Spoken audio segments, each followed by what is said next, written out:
Hello everyone, hope you're all with me. Can you hear me? Is the sound good?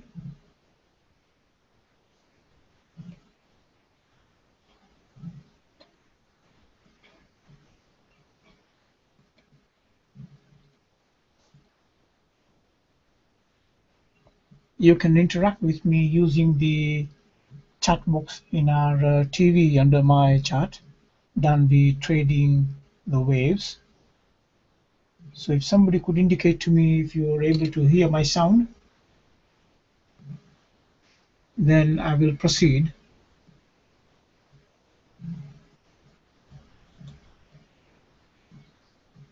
Okay, well, while you're sorting that out, I can arrange to share my screen, and then you can confirm if both sound and screen are good. Okay, thank you. So you can see my screen. Sound is good. Thank you very much. So I just want to make sure my screen is okay. And I will try and then get through the planned agenda. And I'm hoping that we will do justice to what I have outlined, because there is a lot to cover. Maybe I'm too ambitious, but hopefully. Okay, so we'll make a start.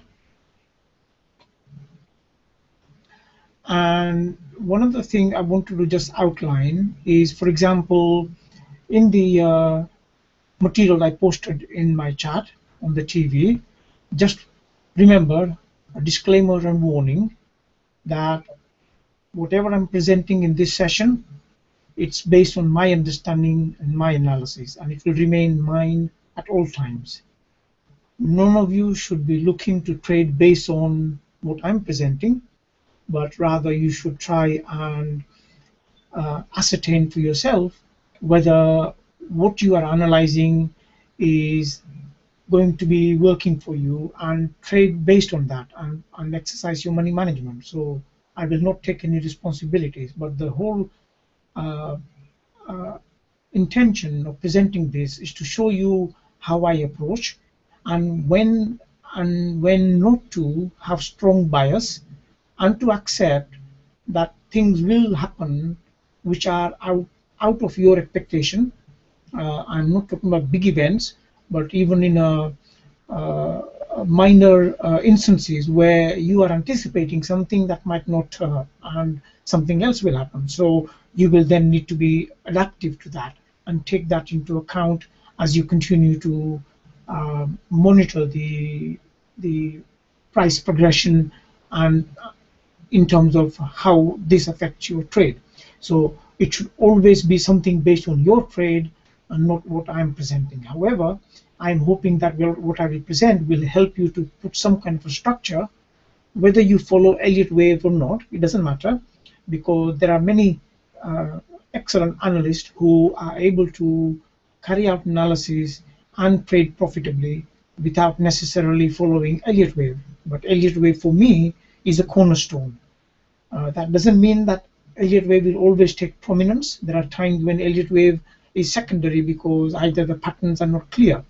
So in our material that we are going to cover today, we will cover, for example, what is a bull and a bear trend. I think this is very relative to what individuals actually look at in the price chart.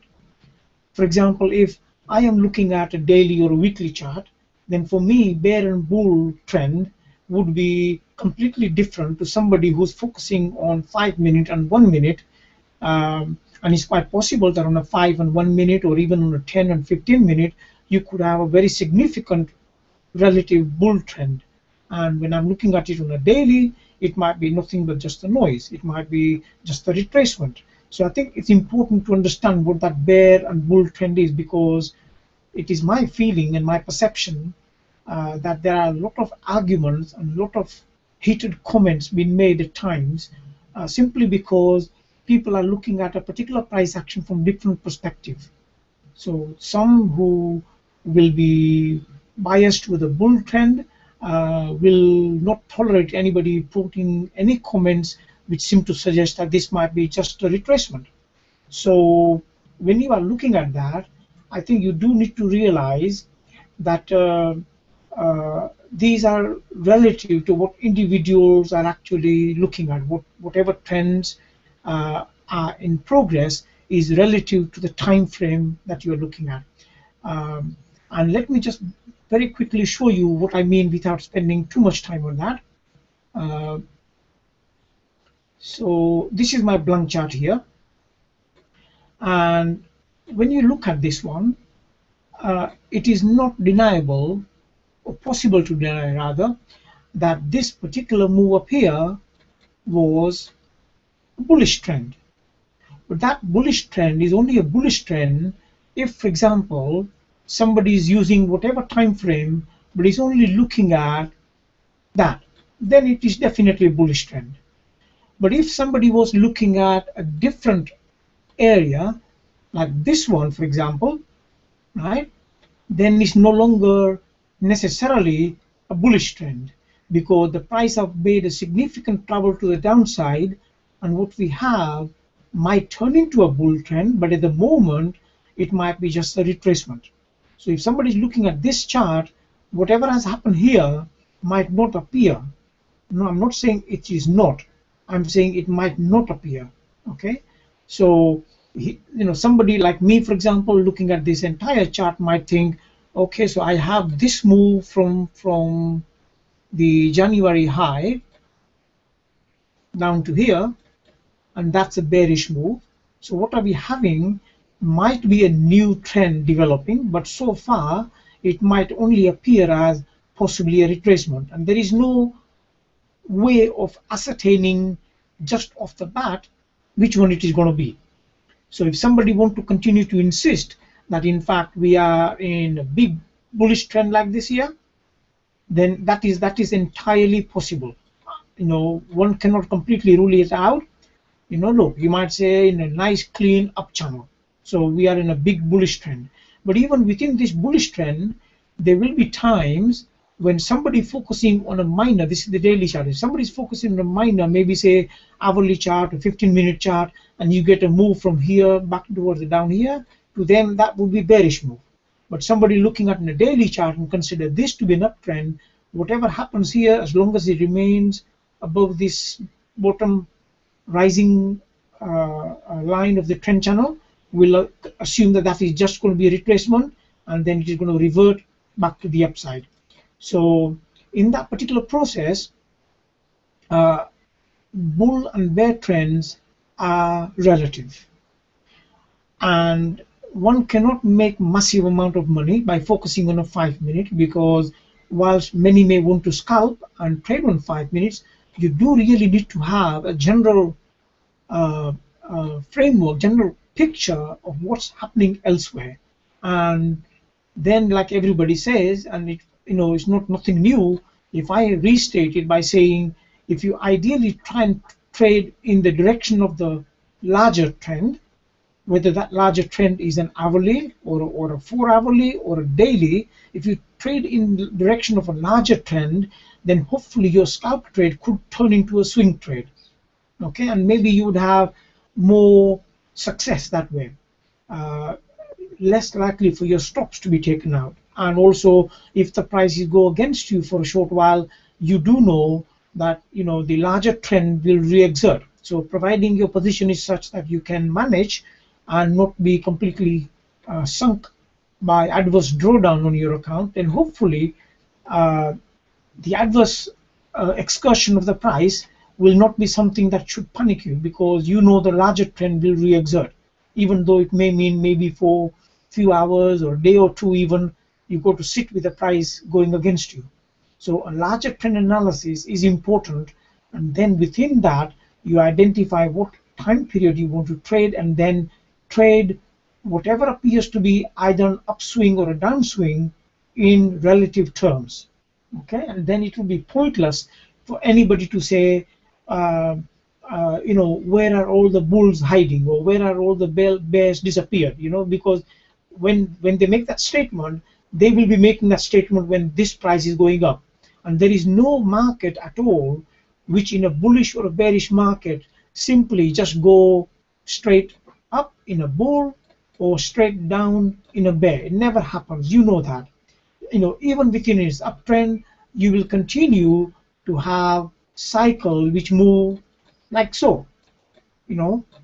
So there are upswings and downswing within that upcycle, and likewise to the downside. So just remember that there are respective terms. It's not an absolute definition or absolute description when you say this is a bull trend or a bear trend.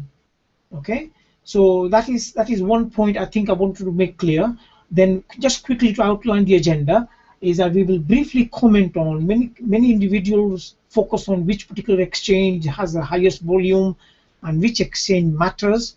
I'm not necessarily the authority for that, but we'll comment briefly on that one. An overview of the existing analysis in circulation, which is my analysis and everybody else's analysis, yours and others who have published analysis. What analyses are there that springs to mind, and where does that suggest the price is it likely to go, and are they accurate? Could they be improved upon, or should it be applied exactly how the publisher or analyst attempted to indicate their particular thoughts behind that particular chart? So we'll make a brief overview of that one. Then I will go into my approach in anything, whether it's Bitcoin, whether it's any particular market, any new chart that I pick up. What do I do? And of course, Elliot wave, as I said, is my major cornerstone. So I will actually apply that, but it's not the Elliot wave that I start off with. So it'll be interesting, because if you ignore the Elliot wave, then the way I work the chart will be very similar to most analysts would or should consider analyzing any new market, because it's a simple, straightforward TA using basic tools. So hopefully that will be of interest to most of you, and then I will show you what Elliot wave will do for me in addition to those basic technical analysis. Then we will look at why I think the wave 4 in my particular chart that I've published, and many of you know why I still think wave 4 is still in progress, and what Elliot wave pattern I'm using to guide me in coming to that particular conclusion, and I will explain that.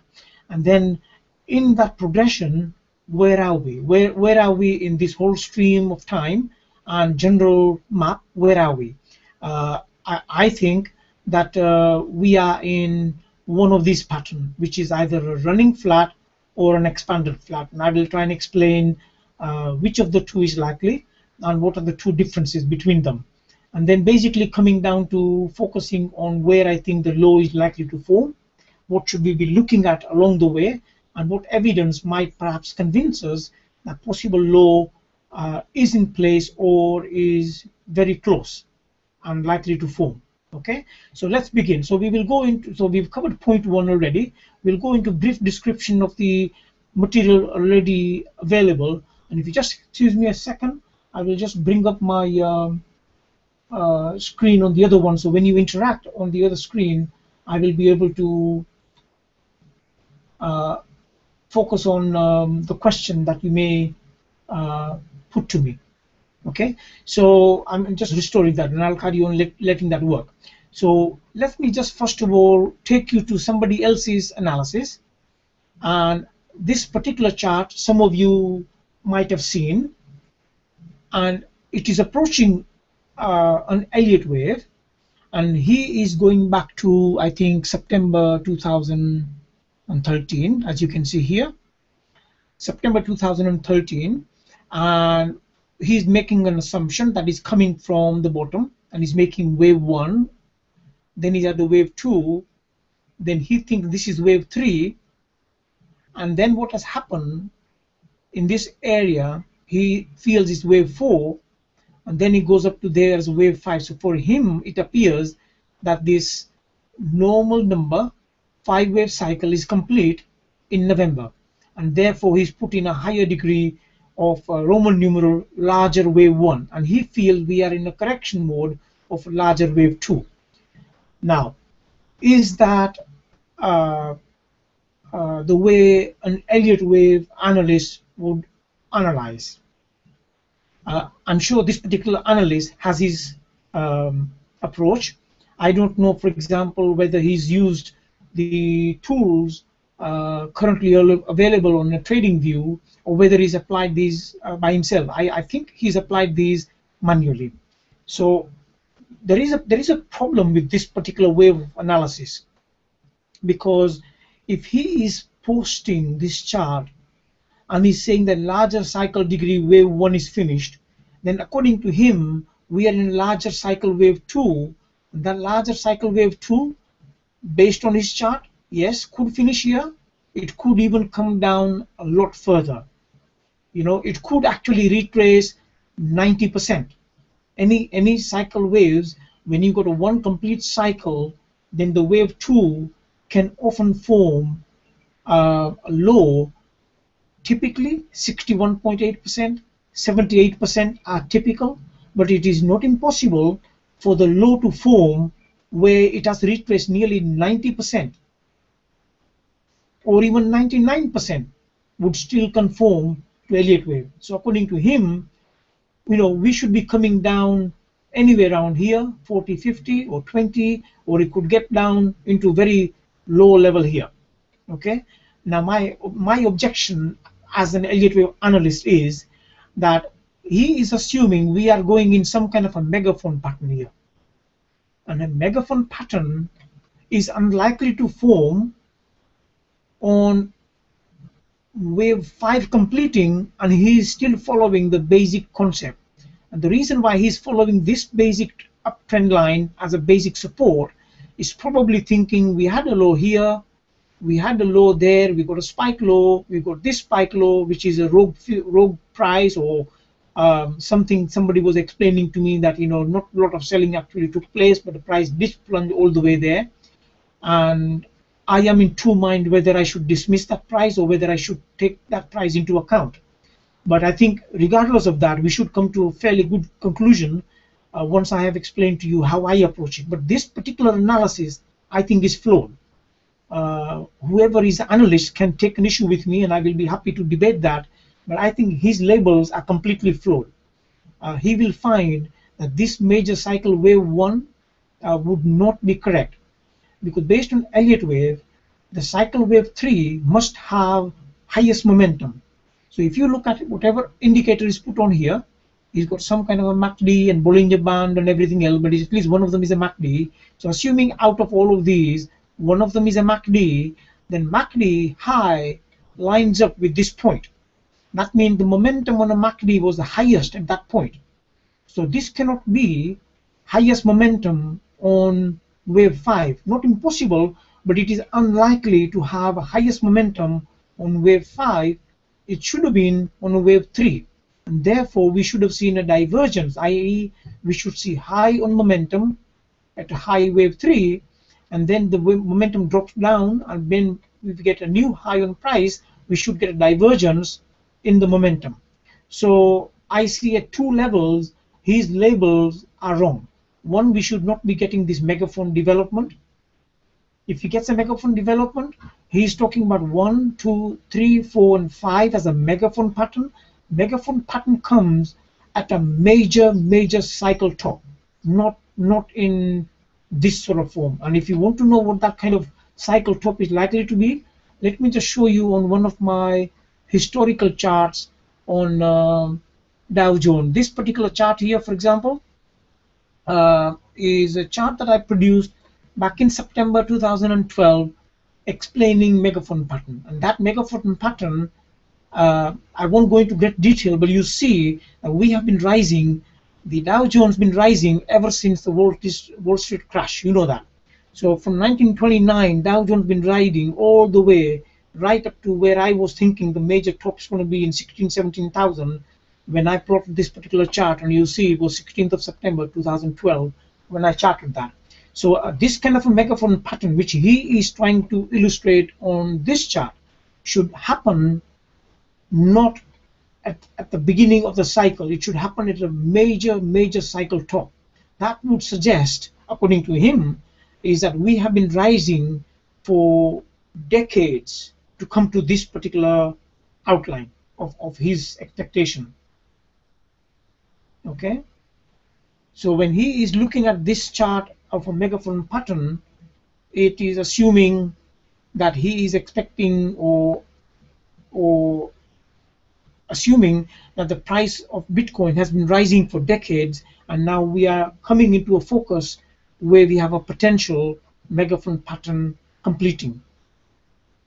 So from that perspective, I think that that particular analysis is currently out in the public. Many of you will have seen this, but personally, I would give him literally down to a 0. I think this is completely flawed. I would dismiss it because it's very misleading, it is erroneous, and it's not conforming to traditional Elliott wave rules and guidelines.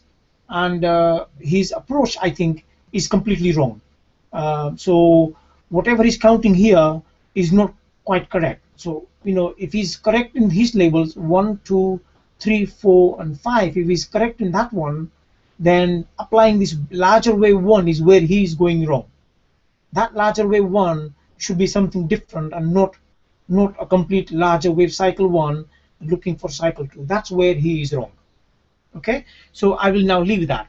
Second thing is that there have been many attempts by some analysts who have been trying to look for fractal, and this particular chart was posted or shared with me in my last published chart.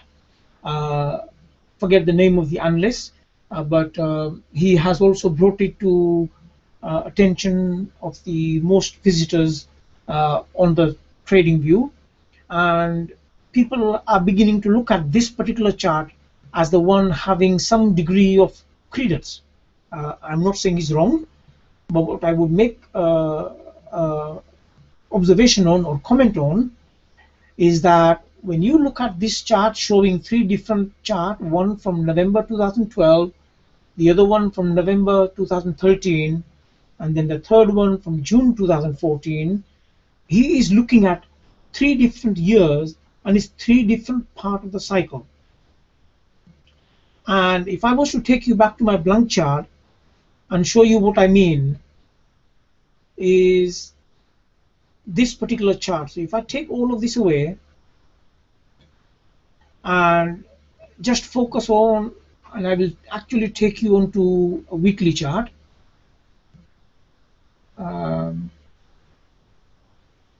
Yeah, take you onto weekly chart.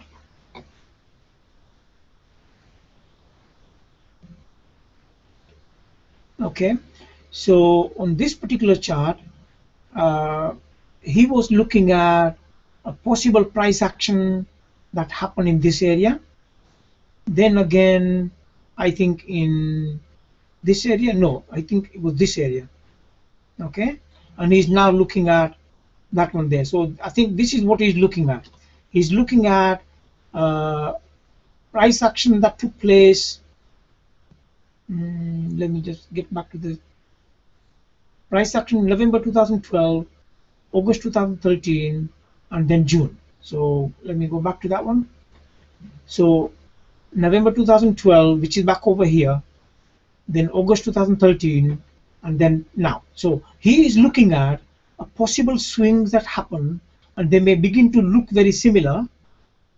But where we go wrong is that this particular section, he's focusing on whatever that happened from the high came down, and we had this portion here. Then again in November, we had that portion there, and he is automatically beginning to reason to himself that this portion is very similar. Okay, so if that portion is very similar, then his expectation is that the price is going to break like it did over here, So after having this initial part, which looks very similar, he is now expecting price to go up there like that. Okay, now will it or will it not? Well, only time will tell. I cannot give you conclusive answer to that, but if you are expecting price to go up to here, my objection with that one or observation on that one would be is that whatever happened here was part of a particular cycle. whatever happened here was part of a particular cycle, and while it looks very similar, whatever happens in here will be part of a different cycle. So which of these cycles are there? So this is log scale, and I'm just going to give you an approximate way that, as you know, I mean this particular kind of charting you have seen on my other chart, so it's nothing new, but let me just draw it out quickly. So we've got that, and then we've got effectively another line here, and if I take that away, just pick up this particular low here.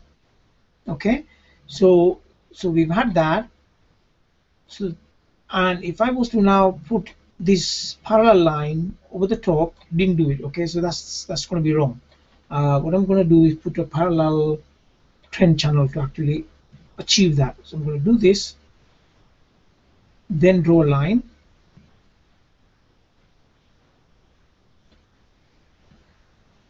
Come on. Okay, so and maybe I should do the same with this one, and this will then explain to you why I'm saying that these things, while they look similar, they are actually part of a different cycle. You cannot expect it, even if they do look similar, you cannot expect it to have similarity in shape necessarily, but more particularly in time or distance travel. Okay, there we are. Right, so whatever we started off here is part of this larger blue channel. Okay, we are still in it, and whatever happened from this point, I'm going to put a vertical line. From this point, whatever happened in there is actually part of, whilst it's part of a blue, but it's also part of this brown trend, the uptrend channel, right?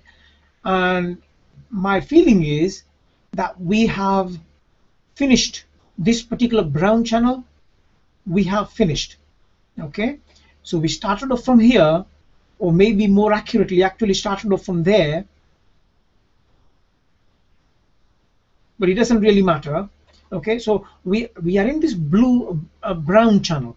That brown channel has come back. Now if we do not hold here, and if for some reason, and we'll come down to that point later, but if for some reason, if the price breaks here, then that means that's a conclusive evidence that whatever it was in that blue, or rather this brown channel, okay, that's finished.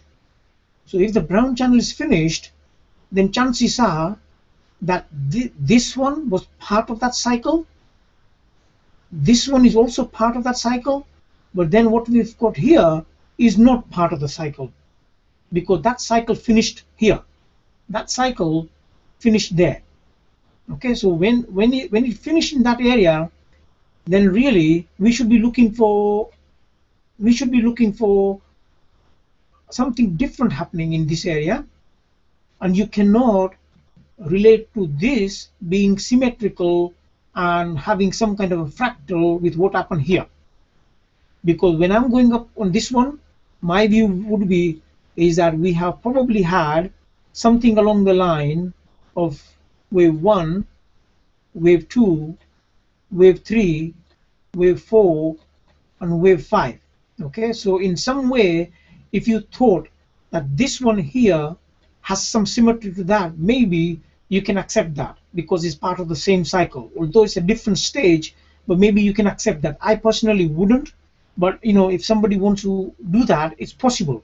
But when you're looking at here, now this is part of a completely different cycle, and if it works out for that particular analyst, for this one here, that he's expecting price to pick up from here like that, if it works out for him, that's fine, I wish him well. But if it doesn't work out for him, then what? If instead of this price rocketing from here, if instead we actually have price crashing back possibly to baseline, then what? That means this analysis is going to be wrong, and there'll be confusion. Then you'll begin to wonder, you know, did the fractal work or did not work? And even in here, this part is different from what happened here. See, this spike is actually recognized it, is posting it out, is pointing it out. So I do understand that he's recognizing it, But then, because he thought that that was exception, he is thinking it's not going to happen here. And that, I think, is a flawed approach, personally. And that could get you into deep trouble, especially if you are expecting this big bullish trend to the upside and you probably saddle fully. You're fully loaded. So if it's fully loaded here, then that means, and you know what these bitcoins are. I mean, something like that happened in a day, and if you don't have stops, you'll be completely finished. If you have stops, then you will be taking the losses, and then the price might actually reverse. So just like it did here. So whichever way, I think it's dangerous. That's all I'm saying. Okay, I think it's dangerous to actually begin to see the fractal and use the fractal. And he has actually done a good job, I think, in a way I would give it to him, is that he's tried to project percentages and he's tried to sort of do really intricate work. So it's an excellent attempt, and I think that's a sort of thing that technical analysts should be doing. But one factor you need to consider is that he's calling this recovery. It might not be a recovery. As I've said before, is that when you're looking at this particular chart, to what somebody it looks like a recovery, to me it might be just a retracement. It's just simply what cycle, what degree, and what time frame you're looking at. Okay, so my view on this one is that you need to be careful about this, but you can continue to monitor it, keep your eye on it, and if it does work out, then by all means carry on with it. But I personally would be very careful. So those are the kind of analysis currently out in public, and then I don't need to go into great detail, but many of you have heard some analysts coming up with a chart like this, and they are putting on, and this chart only started in September 2012, as you know. But if you look at a chart like this on a Bitcoin, maybe the Bitcoin has actually come from some historical price here, is coming from like that, coming from some major low like that. And what they begin to do is they convert this to log, like I've done, and then in addition, they will try and put a trend line on like that. And in fact, this particular trend line is really not doing it justice. Maybe they'll be putting on something like this. And the reason why is because they think that this is the future price progression. Again, I've done it wrong. They reckon that this instrument is growing on larger adoption, they call it, right? It's like that. They're calling it larger adoption. And so what's going to happen if you extrapolate this, and many of you have seen this kind of chart posted by many analysts. So they assuming that this thing never ever break the bottom line. Okay, and they will go into saying what about this Metcalfe's law?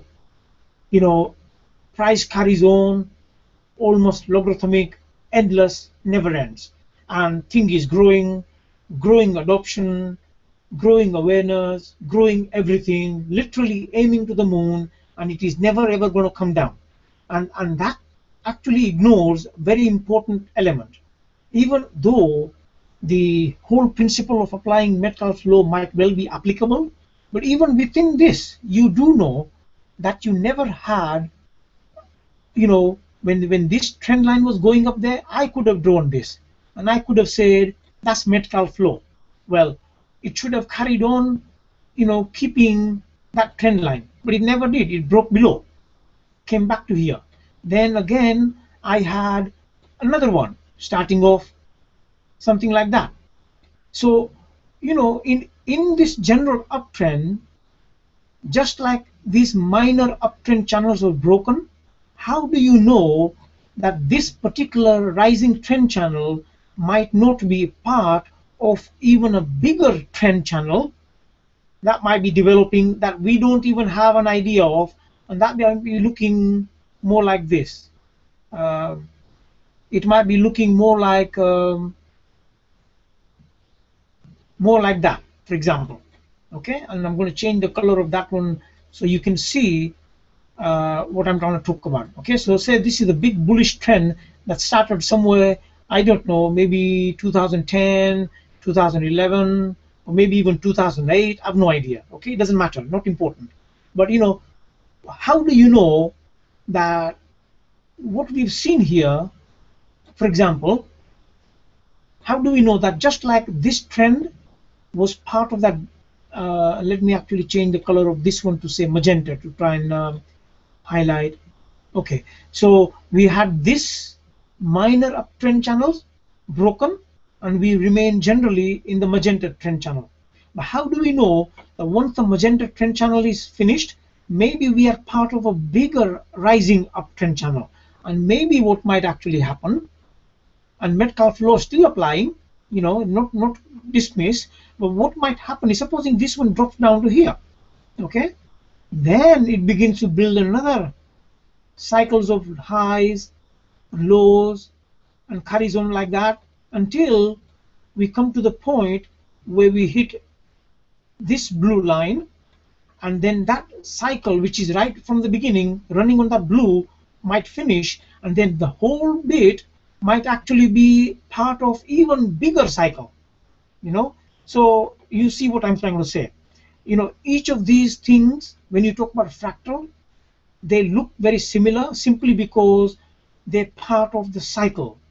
So just like each of these were part of a particular cycle within a larger cycle, within even a larger blue cycle, so one cannot imagine that the blue cycle, for example, don't exist, and that whilst we've had these ones here, that the magenta one is going to hold, and based on that, some people are projecting that maybe by June, July, not June, now we're already in June, but by July, August, you know, this thing will be starting over there. By December, January, we might be all the way to there somewhere.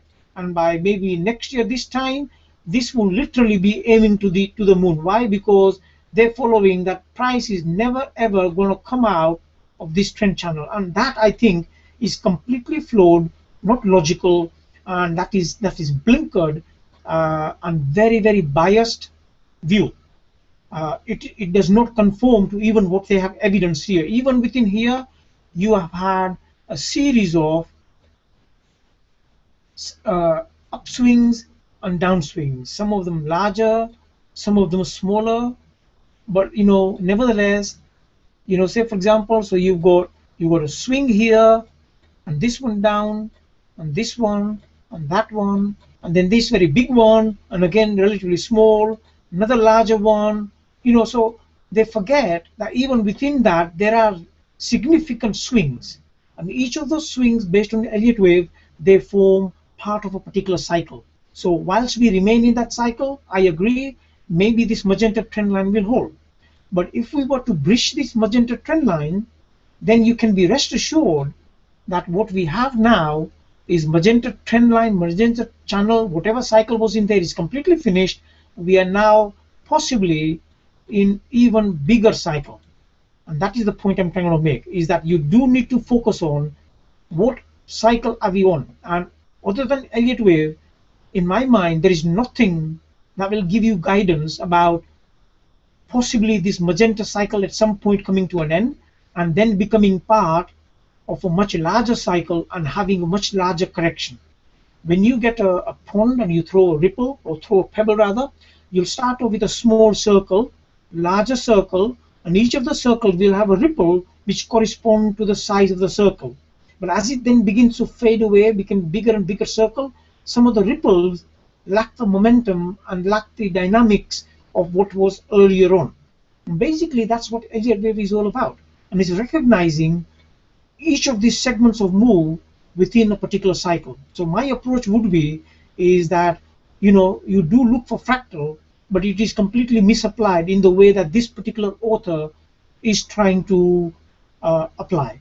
I find personally, I find problems with this. Okay, I'm not saying it's wrong, but I find problems with this for this explanation I've just given you. Now, the way I would approach this, as you've seen here, and as you've probably seen many of my other charts, is that I immediately go and try and review the entire price history. Unfortunately, on this one, we don't have very much. But you will have seen my other chart that I have posted. Which one is it? This one here. Okay, now you've seen, I look at what's available. I don't know whether what I have assumed here is right or wrong. I have no idea. However, what we will assume is that the Bitcoin actually started way beyond 2010 somewhere, and there could be two particular outcomes. One of them could be is that we started off, we had this big massive wave 1 in bracket, then another big massive wave 2 in bracket in magenta, then we had this wave 3 in bracket in magenta, then wave 4 in magenta, and then we are working on wave 5 in magenta. And if that's the case, then currently we are in this rising brown intermediate cycle, and essentially it is carving out this last part here where I've got wave 1 in bracket, then we go wave 2 in bracket, then wave 3 in bracket, which is the November high, and we are currently in wave 4 in bracket. If my analysis is correct, then this wave 4 in bracket will complete, and then we will go and finish off the wave 5 in bracket. So once the wave 5 in bracket is finished, it is possible that if my magenta counts are correct, then we could be finishing the entire 5-wave cycle, and we could be then expecting for Bitcoin to drop a lot further. Okay, because this 5 point here will actually make a larger complete 5-wave cycles. They go 1, 2, 3, 4, and 5. Okay, now because I don't have a price history going that far back, and because of this is somebody else's chart that I have adopted in explaining my reasoning, I am having difficulty in putting an RSI on there, because what I wanted to see is if I can apply an RSI on this derivative price action, and I think I can't, because when I try to put an RSI, it seemed to apparently follow this particular price at the top, which is I think gold and Bitcoin ratio. Okay, so what we are seeing here is a gold and Bitcoin ratio. So assuming this is correct, then that could be one assumption, but because we don't have anything here, I've got no assumption. And the magenta ones, I've only applied that in there today. But the rest of the chart, I think, has ended up on a Reddit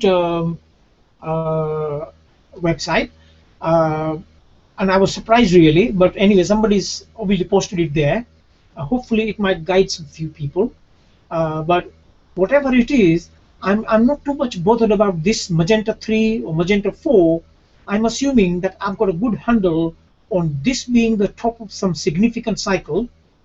If I was able to apply RSI, I would soon know whether the peak in the RSI or peak in the MACD, for example, lines up with this magenta 3. Okay, now if it does, then it means that we are in a magenta 5 cycle, and which would complete once we get this retracement complete and we do another final leg up, we could complete that. But if it is not, then I'm working on that being significant high, and then whatever we are in that, whilst we remain in that channel, we are in this cycle. So I'm working on that cycle. And based on what I see from the low here that we had back in November 2011, I think my counts are reasonably good. Okay, so I will leave this one. I'll go back to my blank chart and I take it up. This one is November 2011, so we can go back to this price chart and see November 2011 is over here. Okay, so starting from there, so I will immediately see what I need to do. First of all, if I have the price like that, very difficult for me to make up any head and tail of what's happening over here because of this massive parabolic rise. So once I see that, I know I can't work on arithmetic scale. So I immediately then switch to log scale. So when I switch to log scale, then the price progression begin to become a bit more proportional, at least for my eyes to focus on. So immediately I will say to myself, so okay, we've started from here, so can I put any kind of a trend channels on? So I immediately will put a trend channel or a trend line. Okay, let me try again. So I will immediately do that. So assuming that I started my cycle from there, and the bottom of it is there. So immediately I will see where is the next high. So supposing, say, all of this never existed, then immediately that's a high. So I will then put my trend channel there. Okay, so what I would be expecting is, whilst we remain in this channel, we are in a part of the same cycle. So I'll be saying this has 1, this has 2, this has 3, possibly 4, and we are going for 5. So that's what I will be reasoning in my own mind. But also, when I look at my RSI and other things like that, so let me put an RSI on here. And again, it may not be absolutely accurate because we have started off with a lack of price momentum here. So we are going up there. So we've seen possibly as a wave 1, maybe this is wave 2, this is wave 3, this is wave 4, and then I'll be expecting a weakness. I would be expecting RSI, if my analysis was correct, and I was expecting this to hit and possibly form a top, I would be expecting RSI showing some kind of a divergence like that. Okay, but it appears it never happened. So immediately I would be thinking to myself, okay, so what happened here? So maybe what we've got is possibly this as what I have already explained, wave 1, this as wave 2, and I was expecting this here to be wave 3 originally, and I was expecting this one to be wave 4 somewhere here, and then ideally I was expecting wave 5 to finish here. Okay, but it never did. So instead we rocketed through. So when we rocketed through, and you see there is a spike here, now I don't know whether to focus on that spike or not, because if I was focusing on that, then my expectation would be different. Okay, but because I don't know what to do about this one, and I was looking, and remember this is the weekly chart, so you could go down to daily and see if there is any evidence of a divergence. But in essence, over here we broke out, there was no divergence, price was very strong, and within that you could have said we are in a wave 5. So on a wave 5 you would have had a trend line applied like this, just normal, and even if you don't count the waves, you could still put this kind of analysis on your chart. You could, this one is not going to work because it's on a log scale, so I need to apply this one here. So for example, we could have had this here. So immediately I could have said that whilst I remain in that particular trend channel, I know that I am still in that cycle, whatever that cycle is.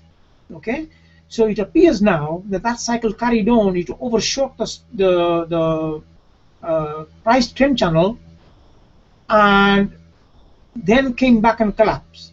So then I know this price trend channel is now over.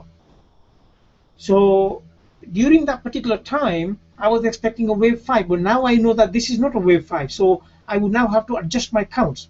And the way I'm adjusting counts is that this is part of a different cycle. So what's probably happened, and there is nothing wrong if any particular analyst come up and say it's always easy to go back with the hindsight, and Elliot wave is always with the hindsight. You can see it's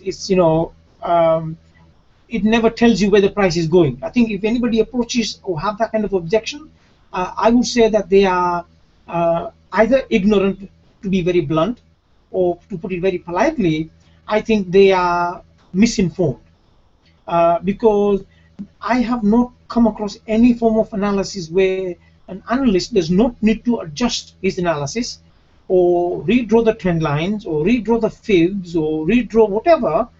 I have never come across any manner of technical analysis that does not require readjustment and that projects prices weeks and months ahead. I have not come across any. So if anybody have come across that, and you have seemingly the key to the puzzle, then I would be very thankful if you would take care to share it with me.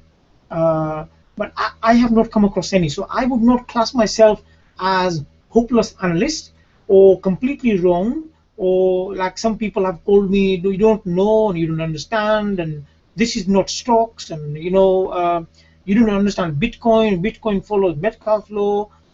It's adoption, it's getting popular. Look at all the fundamental. I accept all of that, but the fundamental technical analysis does not change, and the approach does not change. What changes is that we make an analysis of what the price is in front of us, and we find new price progression or new price plotted on a chart that tells us that what we anticipated was not correct, and therefore we need to readjust that.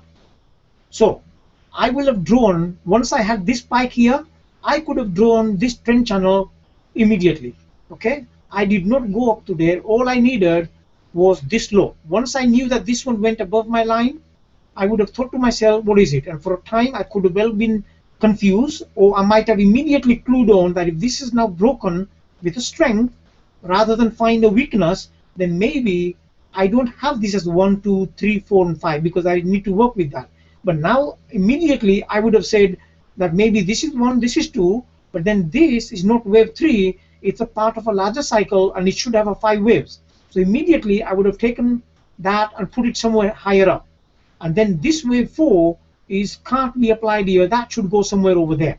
And then this wave 5 is somewhere over here. So immediately after the price finishing here, I immediately in my mind realized that this has gone up. So because of it has gone up, I need to redraw my lines and maybe reanalyze.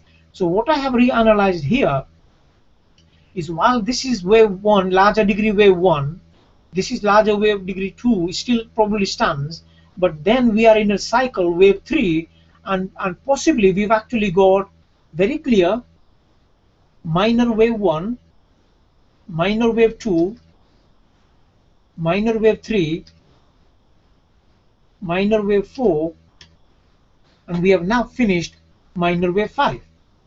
And then I see, does it conform, if I'm applying Elliot wave, does it conform to Elliot wave guidelines, Elliot wave rules, etc. Okay, I will check that. But if you do not follow Elliot wave, there is nothing to stop you. If you think this price is going vertical or seemingly vertical, then there is nothing to stop you from applying a trend channel like the one that I've applied. And often you might be able to pick up either the absolute top, or at times you might not pick up the absolute top, but you might find price, for example, like here, if I did this one, applied it there, right? We did not approach it, but we failed to approach it. So sometimes you might be able to say, okay, because I'm on a weekly, supposing if I ignore the top, but I've got this candle close, supposing if I put my trend channel on there, so immediately I could have probably gone and applied a trend channel like that, right? Now you can begin to see the whole idea.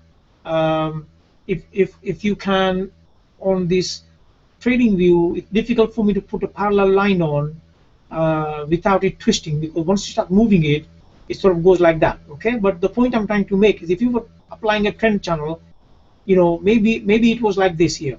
So if you put it right at the spike, maybe what you got is you stopped short.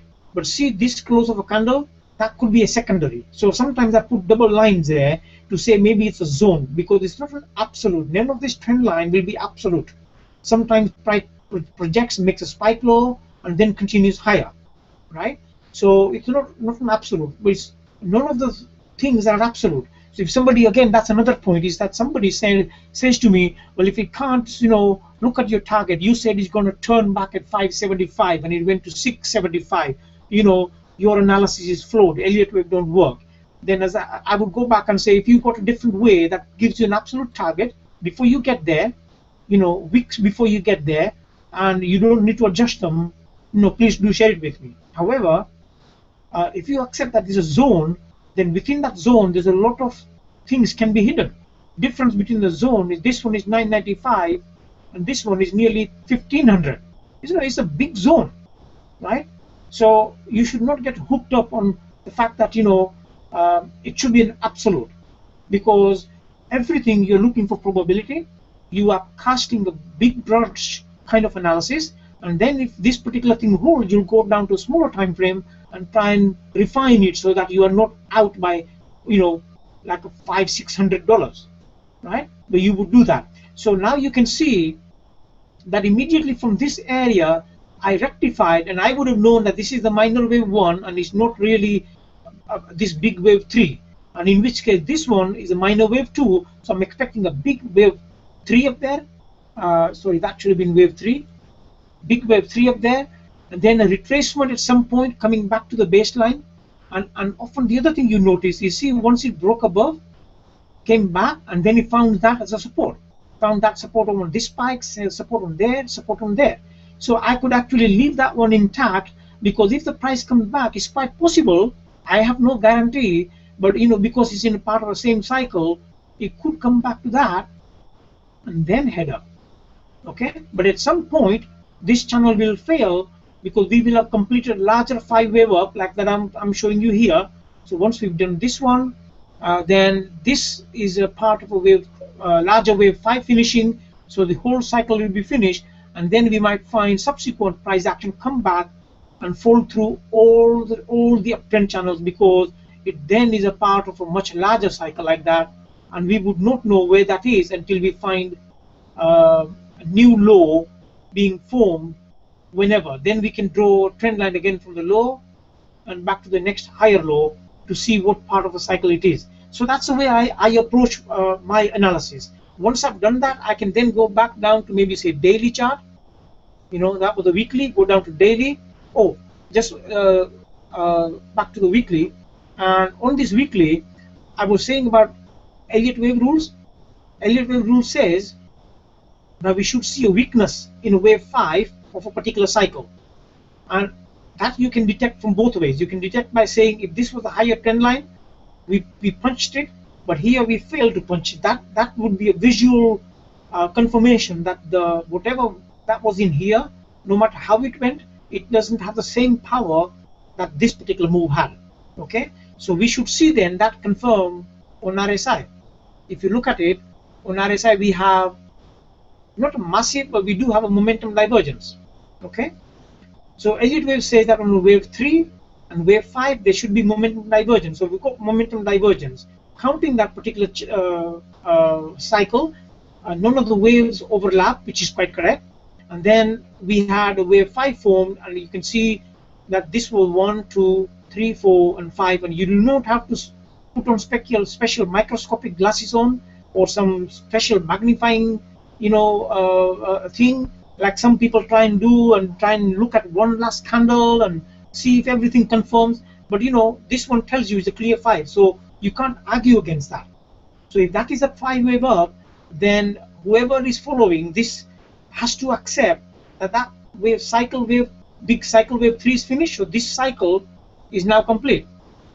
So if I was to say that this here is a cycle wave 1, then I'll change the color to that one so that you understand which one I'm referring to. If that was wave 1, then what we got is this as a wave 2, and this entire cycle is a wave 3. So this wave 3 cycle is finished. So what we've got now is a wave 4 cycle coming, and then eventually we'll have a 5-wave cycle coming. Okay, so if that was the case, then this wave 4 cycle either is finished or is still continuing. We don't know yet. My feeling is it's still in progress.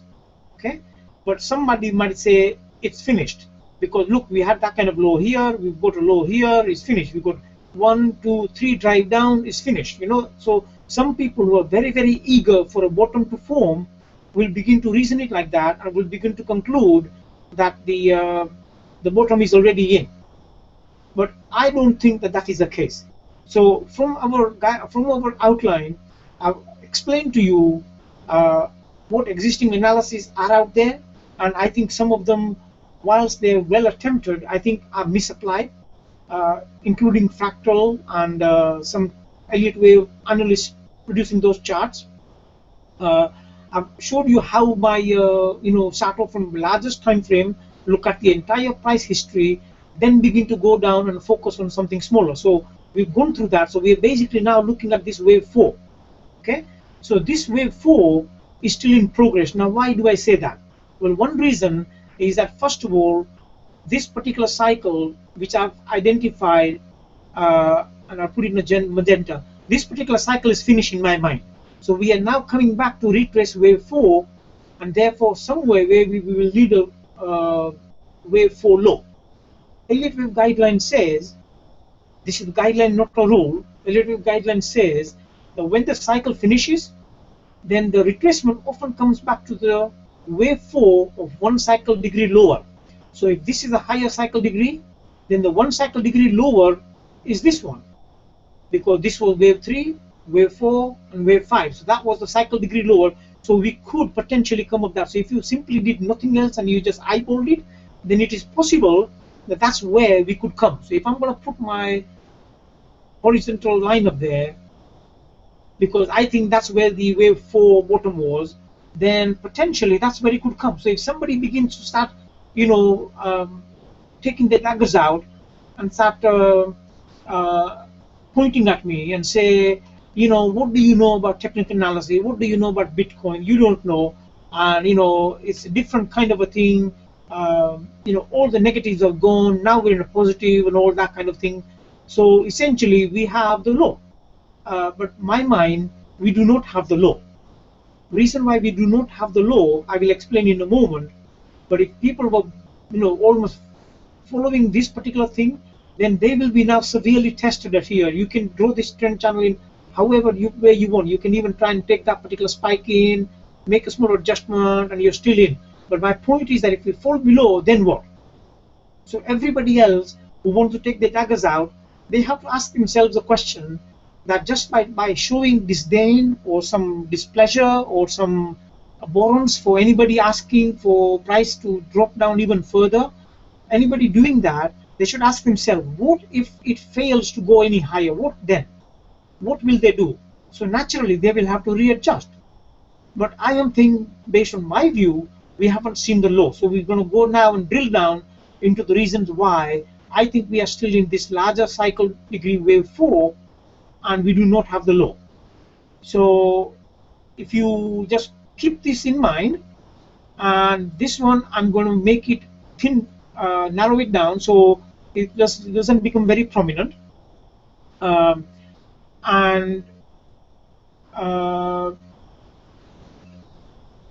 Yeah, so it doesn't become very prominent, and then basically we will be looking for a trend channel that essentially goes up there, something like this, okay? Because just, it's not important, but I'm just pointing it there, purple line, okay? So that would be, for example, larger degree wave 3 will come down wave 4, and the larger degree wave 5, potentially it could go and hit that line, but just like here, it failed, it is possible we might not go up there, okay? Now, why is that? So let me just take you to the basic Elliott wave patterns. This is actually, okay, so this is the basic Elliott wave pattern, and is a correction. So if you get ABC correction to, you know, here they've shown you 2 zigzags, okay? So they've shown you ABC down here, it could go up, another connecting wave, and ABC. Or we might just simply get ABC like you see here. Top form A, B, and C on the Word document here. Okay, so if you were just simply looking at that, you get double zigzag. So if you get a double zigzag, which is what we have here, we could say 1 zigzag, retracement, 2nd zigzag. So out of all of these, how do you make up your mind which one of these is? Okay, so normally, just go back to this one, normally what we would expect is when the top is in, we should see a simple zigzag like that. That would be the basic normal zigzag, and within that zigzag we could have a couple of things. We could have like 1, 2, 3, 4, 5. Okay, that's one. So that would be way. Then we could get a retracement like that, and then we could continue down maybe I should have changed the color of that one. Anyway, so we could then continue down and we could get another 5 waves.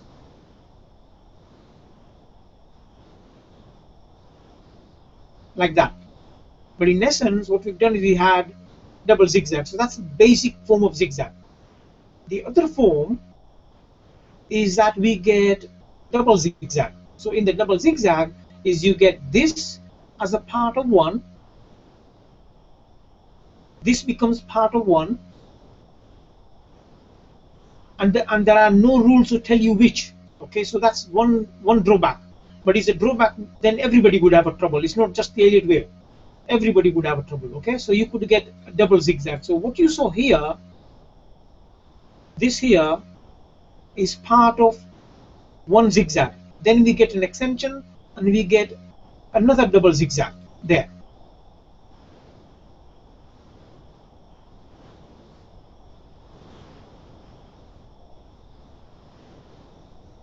So what we could have now is possibly like that. So you could get double zigzag. Now at the moment, question is, do we have that? Or is it possible that we've got some different development here? Well, I think based on this one, we could say that the price do not conform to that. So what other patterns are there? So if you go back onto the Word document, so we don't have this one. So then we could simply just have like that. This one is called flat. And what a flat is basically you have price action that will go like that. And within the flat, you will get leg coming down to the bottom, leg going back up to the top, and then a final leg there. That's called flat. Okay, basically that's a concept of flat. Within this flat, this last leg must have 5 waves.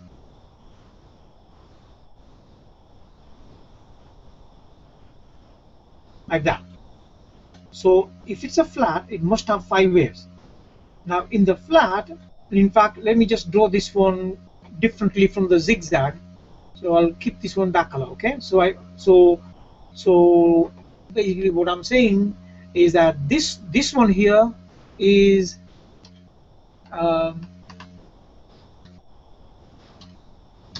that's a zigzag. Then this one is flat, just a normal flat. Then the difference is between that and a couple of other flats are, because these are all, you got to try and reason out which one is and which one is not. Okay, so we could have one here and another one there.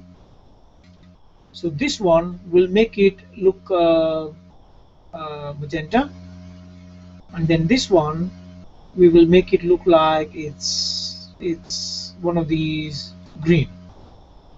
So this is a flat. This one here could be what we call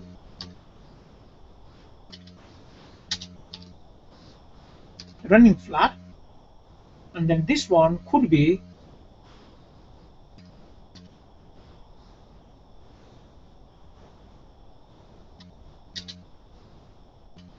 expanding flat.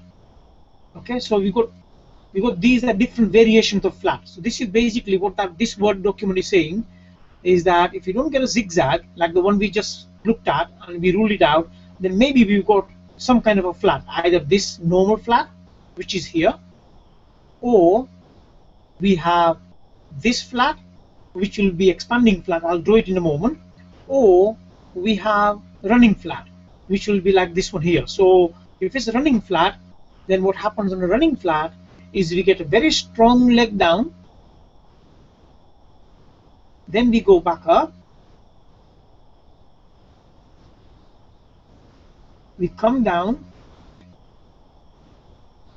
like that. In fact, let me just amend that. So what we get is like that. So in this what we have a strong leg down, then we get this A, B and C, and what happens in this is that this leg should not come down this far. It should actually stay here. Okay, so let me draw that, the normal one, what we should have, and I'm going to do that one in blue.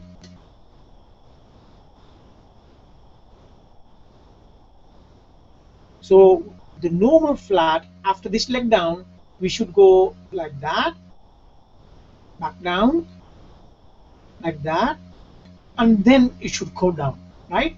So that would then become normal zigzag, because you got leg down, up and down. So you got leg down, up and down. That would be the normal zigzag. But instead of that normal zigzag, we get a running flat, because what happens is this one goes up, then the price is so strong coming down, so strong in this leg, that it can't go up enough to correct it. It is trying, it's hard, but it can't correct it. So it goes up and it drops down, but this down is not part of the larger cycle down. So if the larger cycle down is like that, then this, although it's coming down, is not part of that larger cycle down. Then it goes back up to correct it. So this then should go higher up, but it doesn't. It stops here and it begins the trend. So this new trend, this started from there. If I draw an arrow from here, is the resumption of downtrend. But what we had in between, what I'm trying to do is up to there is actually part of the correction. Okay, the resumption starts from here, because you had wave A down, then you get A, B and C. It should go higher up like the blue one, but it doesn't. Instead, it's skewed to the downside. So you got wave A, then you get minor A, minor B, minor C, and then leg down. So this is called running flat. Okay, now in contrast to that, the expanding flat does something different. Expanding flat does this. It starts off from here, comes to the bottom, then it goes back up and it goes above the origin, and then it completes by going down. So what happened there is that instead of doing a normal zigzag like over here, you see A, B and C, it should be A, B and C. But if this was A, sorry, this was starting point. So if I call that one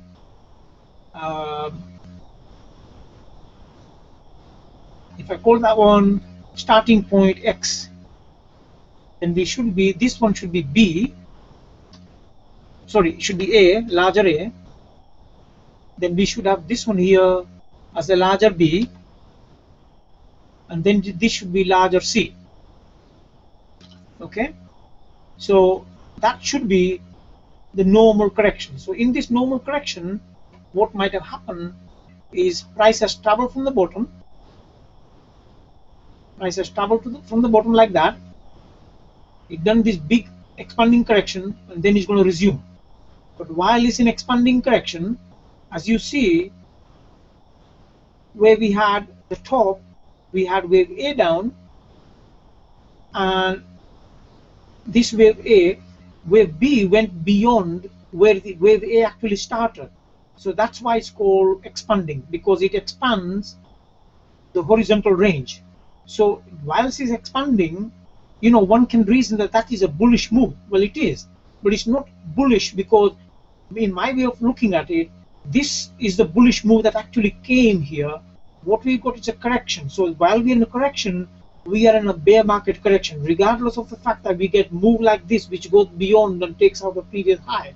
It's not a new cycle a bullish move. The new cycle bullish move does not begin until the entire correction is finished, which finishes here. Then we get a resumption, right? So what we had here is a part of a correction, even though we finish up with a wave B going above where the wave A actually started, and then when it comes down, then wave C goes beyond where the wave B started. So it's called expanding. So those are the three kind of pattern, which is what the Elliot guidelines is saying. So it's either this one, which is an expanding one here, or it could be a running flat. A running flat, what happened basically in running flat is that this wave C should go higher because it's A, B, and C. It should go higher, but it doesn't. It finishes part way in the range of verb A to B. So I think if you were putting the labels, then this here could be the top, and in fact that's in a bullish move. So if you've got a cycle coming down, so in this particular cycle, looking at the Bitcoin, we had cycle moving up into November high. Oh, sorry. My apology. Let me just reboot that. Somehow something happened here.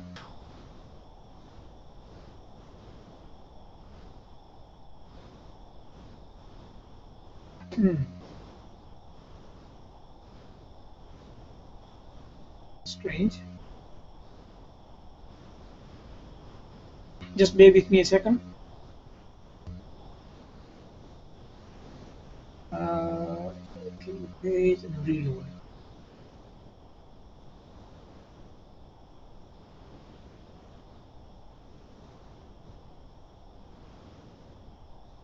Okay, so just come back to here. So based on the Bitcoin, what we had is Bitcoin came in from the bottom and it made a high in November 2013. So for me, that was a big bullish move, and we do not resume that until the correction is over. So this correction is not going to be over until we have a low, and then the new bullish move will resume again. So somewhere over there like that. Okay, so let me take up these other ones which are not part of the wave, because you understood now what these flat and running flats are. So I'm going to now show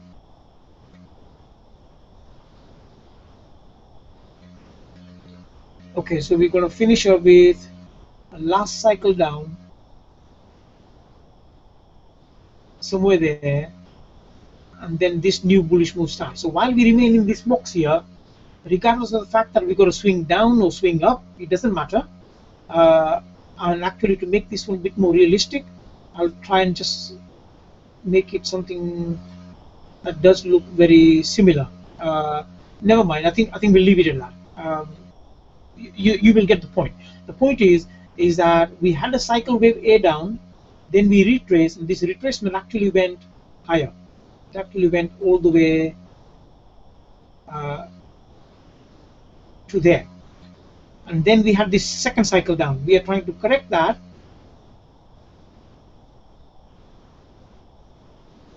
Like that, basically. Now, it's possible that this cycle wave I've shown here could finish there, or maybe it could go lower down that like that. It doesn't, there's no rules to say where it should go. But the point that we are looking for is a flat correction, and that flat correction in real term we are talking about is this here. So we got a cycle wave 3 coming down to December low as a wave A, then we got A, B, and C. So if you were putting these same labels on here, then we'll finish up this November high as a big wave 3, and we are trying to put in big wave 4, and in the process, and I will go into a chart in a moment, so it will make perfect sense for you, hopefully. So big wave 4, and then we're going to have big wave 5 there. Okay, but in the process, what we've got is wave A, which is the larger cycle wave A. Then here we go to small a, small b, and small c. So once that C is finished, we will then come down. So I think looking together with different combinations, I don't think somehow that we've got this expanding yet. Now it could turn into that, but at this moment in time, I don't think that this is the pattern we should be looking at. I think more likely we should be looking at this running flat until we get evidence to the contrary. Okay, so for the time being, I'm assuming now that we are on a running flat, and I'm going to work with that premise. So if we're going to be running flat, then I've got a December low as a wave A, then small a, small b, small c, and then we should have this next leg down. But in any of these, also take a note of the fact that, see, in this running flat, the wave C must be 5 waves. So in every wave C, whether it's in a small cycle wave C or a large cycle wave C, must have 5 waves. Then that's an important requirement of Elliot wave. It can't be any other way. It can't be just a zigzag. Okay. So what it means then is that if this is the wave C, and we are talking about running flat wave A, so in order to contrast it, what I'm going to do is this larger cycle wave A, I'm going to make that one well, make it green. Okay, make it green, and then we're going to call this one actually I need to type that one in. So we're going to type that one in, and we're going to call that one cycle B, and then we're going to have here cycle C. Okay, so we have 2 C's that we need to be aware of. We have this one, which is starting from the low of December low, going into January high, coming down to April low, and going into the high that we are about to form now, or we might form a little bit higher up, and then we should have this cycle wave C. So now what I'm looking for is this. If this is wave C, I should have 5 waves somehow. I should have small wave A, small b, small c, sorry, not A, B, C, it should be 1, 2, 3, 4, and 5, okay, in some way. Now that 5 can be like a normal impulsive wave 5 like this, 1, 2, 3, 4, and 5, okay, that could be like that, or it can be like falling or rising wedge.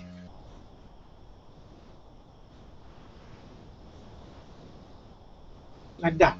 And what happened there is that you get a pattern that looks like a wedge formation. Okay, now, but if that was the case, I should see 5 wave pattern in there. So I'm now giving you layers of what I'm looking for even before price ever begins to form that. So just keep this in mind. We'll go to the price chart now. Okay, so here, and actually it may be better if I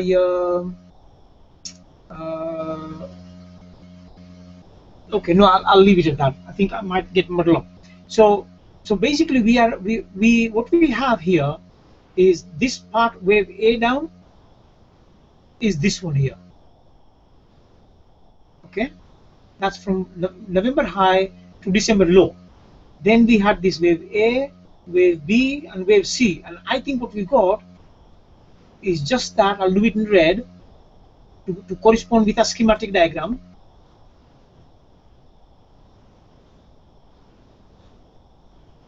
Okay, so we've got wave A, wave B all the way to here, and we are now doing wave C.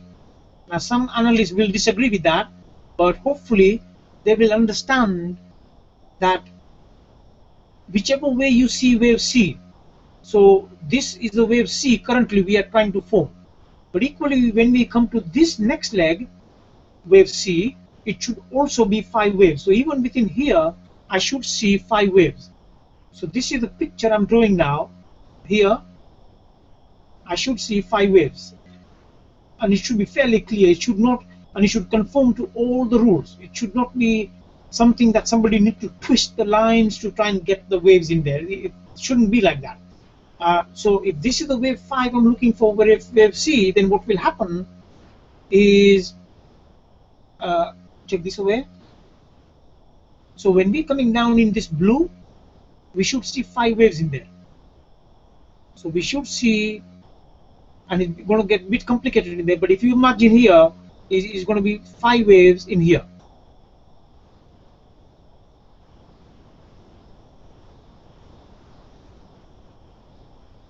Should be like that. Okay, 5 waves there. So we need, from the low that we just had in April, we need to go up. We need to produce 5 waves, because this is going into wave C. We must have 5 waves. So how are we going to get that? So whilst I leave this chart here, what I'm going to do is I'm going to load up a new chart so I can show you on a smaller time frame with a bit more details, and hopefully then we'll be coming toward the back end of our presentation, and you could then be beginning to think of possible questions you might want to ask. Go to the sorry, I was going to go to log scale and change this one down to daily chart. I don't think we need to move to anything lower than that. Right. Okay, so we have that pattern there, and the piece that we are dealing with, which is what I'm calling flat, I identified for you, is from this low and is going into something like that.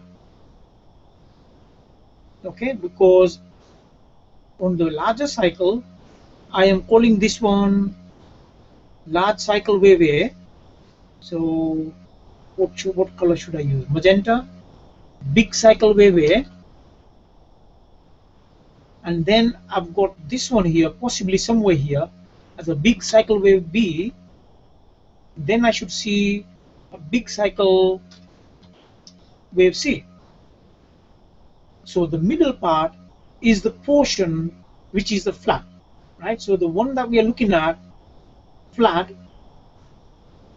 in here, starting from November, from December low up to the current part, is a flat correction, which I've just showed on this area here. From this was December low, then we are currently over here in process of completing this wave B in green. That means we are going to be doing this one here. So wave A, wave B. So in essence, if we were to draw just the lines to show you the actual ABC zigzag, then the lines would look like that. It would come here, it would go there, and then it would do that, right? And this is the part that's flat. And you can see in a flat, what we should have had within this is that we should have had wave A going up to there,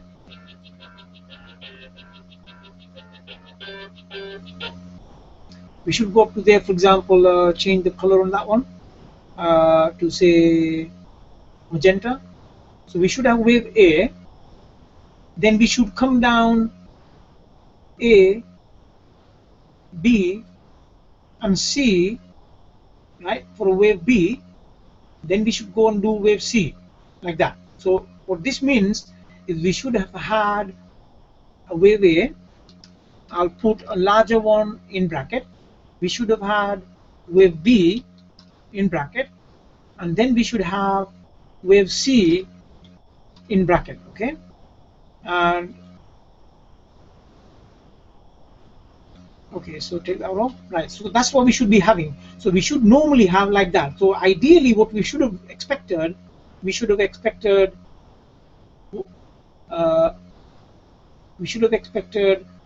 something like that. This one going back up there like this, and then dropping to form this wave C, because we would have had wave A, tiny B, tiny C, and then this one. So this should have been wave B, and then this one here should have been wave C, but we didn't get that. So what we had is really what we are currently in progress of forming now, like that. So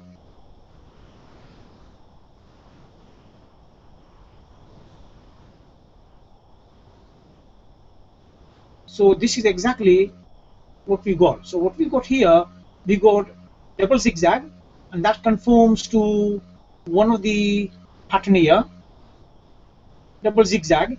It doesn't have to be that every one of them needs to be 5 waves, because in just a zigzag it can be complex. So here we have a complex.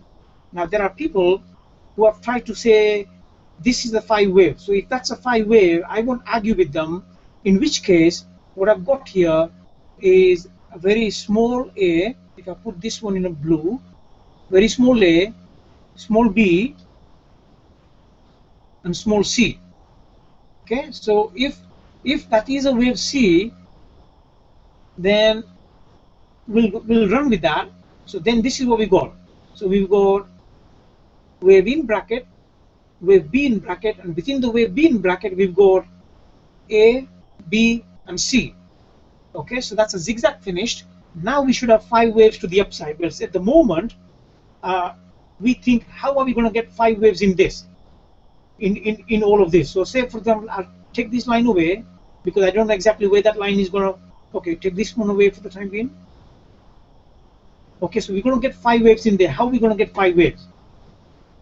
So first of all, like anything, we can draw trend line like here, and because it's going up and people are likely to call that bullish, so we'll make it blue color. And this is on a log scale. So if I go, it's in log arithmetic. Yeah, it's in log scale. So if, for example, we have a top here, then I can potentially draw that. Okay, and if I take this pink away, you can see what it is trying to show. It is possibly based on this chart here. Remember, we looked at, we can get a normal phi wave, or we can get this kind of phi wave, which is like a what we call rising wedge. Okay, so if it is going to be rising wedge, then potentially on here we get a strong wave A, or rather wave 1, wave 2, wave 3, wave 4, and wave 5. That's what we should see. And logic tells you that if it's going to be rising wedge, then the strongest one is the first leg up, because second one is not as long, and in fact is not even as strong, because the reason why it's not strong is because momentum is being lost. That's why we are finding that each successive drive is actually not going as you know, it's not actually producing significant higher high. So the momentum is actually running out, and that is evident if we're going to see this. So if I now put my RSI on, you will probably see, maybe not RSI, the best one I think to do is a MACD, because RSI sometimes when it is range bound, it doesn't produce a good indicator. But say if we go into the MACD, right? So on the MACD, we will start off, and maybe on the daily chart you will actually see the difference. On the daily chart, if I swap this one to daily, sorry, not daily, but go on to say like a 4-hour chart. Okay, so that's what we got on a 4-hour chart. So you see on a 4-hour chart, we have high momentum. So if I was to put my MACD, is a standard MACD, I think. Yeah, standard MACD. And if I was to just draw a line there, you can see that this subsequently we did like a double top, but it's waning momentum, right? So what's going to happen, I think, is we are actually going to get something like this, right? And then on the other side, we're going to have a rising wedge starting off from the low. So we're going to get something like that. So you can see what's going to happen. We're going to possibly, not quite there yet, but maybe if I go back, okay, and just like any price line, you know, it might not be absolutely to the level in terms of coming exactly to the trend line, because it's a general thing. But you can see now that we're going to be getting coiling action, and that resembles with this one having wave 1, wave 2, wave 3, wave 4, and wave 5. Okay, wherever that wave 5 finishes, it could go and tag the top line because it's converging, but we don't know if, for example, it should converge like this, like that, because it would still be make that red color. So we don't know, for example, if this price should only go up to there and not all the way to there, right? We don't know that. One of the things that you can do is, if you were not using Elliott wave, then simply just use a fib extensions. So if I was looking at the fib extensions, then I would apply the fibs here, and there are different ways of doing it, and I would apply this one here. So at the moment, if I was looking for 1-to-1, I've already got 1-to-1 here. We went a little bit beyond, and we got 138%, 138% of the length of here coming into there, and I think that's probably where we are headed. But we are not going to be heading there right now. I think we've already got this cycle wave up. And another interesting thing is that when you have this kind of a pattern called rising wedge, in Elliott wave term is called ending diagonal. Now when you have an ending diagonal, then often what happens in ending diagonal is exactly what you see in here. Previously, there have been few individuals who took issues with me, and they say, for example, this is wave 1, this is wave 2. You know, they try to, if you look at it, if you, for example, you were not an Elliott wave expert, when you look at this, would you agree with me that without getting microscope, this is a swing high, this is retracement, and this looks like another cycle? Okay, so to me, that's like just a zigzag. So if that's a zigzag and it's not a phi wave, then how can that conform within the rising wedge where we are looking for impulse waves, and we should be having phi waves? Because if it's a normal impulse like this one, then within each of them we should get phi waves. So for example, we should have phi waves within here, which I won't draw on all of them, but you get the point. You get like that. Should get like that, 5 waves. Exactly the same in this one, exactly the same on the next one. But when you have an ending diagonal, then it's not necessary to have a 5 wave, because often what happens in there is you get 3 swings like that. That would complete wave 1. Then you get 3 swing back, and you get 3 swings again. 3 swing there, and you get 3 swing back to here, and then finally you get 3 swings again. So every leg is effectively made up of 3 swings. So if we get that, then we can still have 5 waves up, but each of these, what should be impulsive wave, is actually made up of 3 swings. And you can see how that harmonizes here.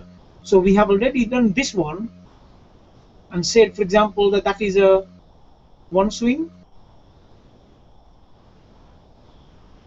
2 swing, and 3 swing. So that completes 3 swing for wave 1. So we can actually put a number on that one and say this one is number 1. Okay, so in that case we came back here, is number 2. And we're building picture now, right? So this is the way I'm developing my own understanding of what price action is doing and using my Elliott wave. Now when we go here, we should have 3 swings. So how do we get 3 swings in there? Well, many of you have seen my chart where I have, for example, put a trend line up like that, and I think many of you also have done the same on some of your charts.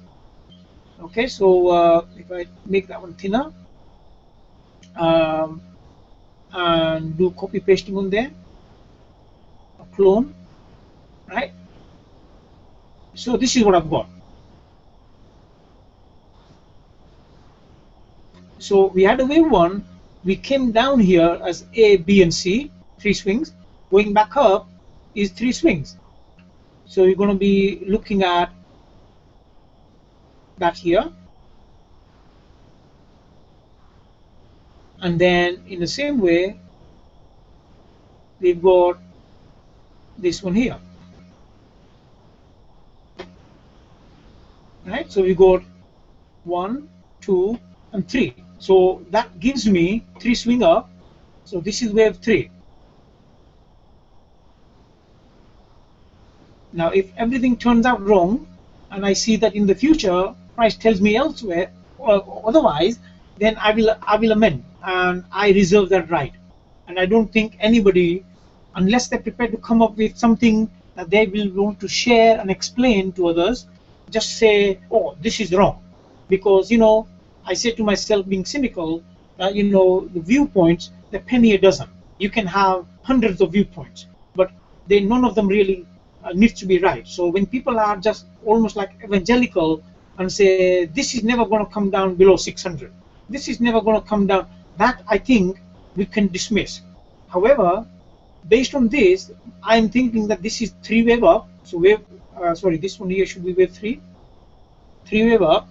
So what I'm now looking for, and this is what I'm looking for. So if you were looking for, if you think this is what's going to be happening, you should really be looking for short. And you either should be shorting now, if you think you can accept that risk with a stop just above, because if this is wave 3, the price should not go beyond that. Okay, so if you're short stopped out and you have your stop somewhere about, I don't know, 685 say, or maybe 690 or 687, then potentially from where the price is now, you got a $30 of risk, say, for example.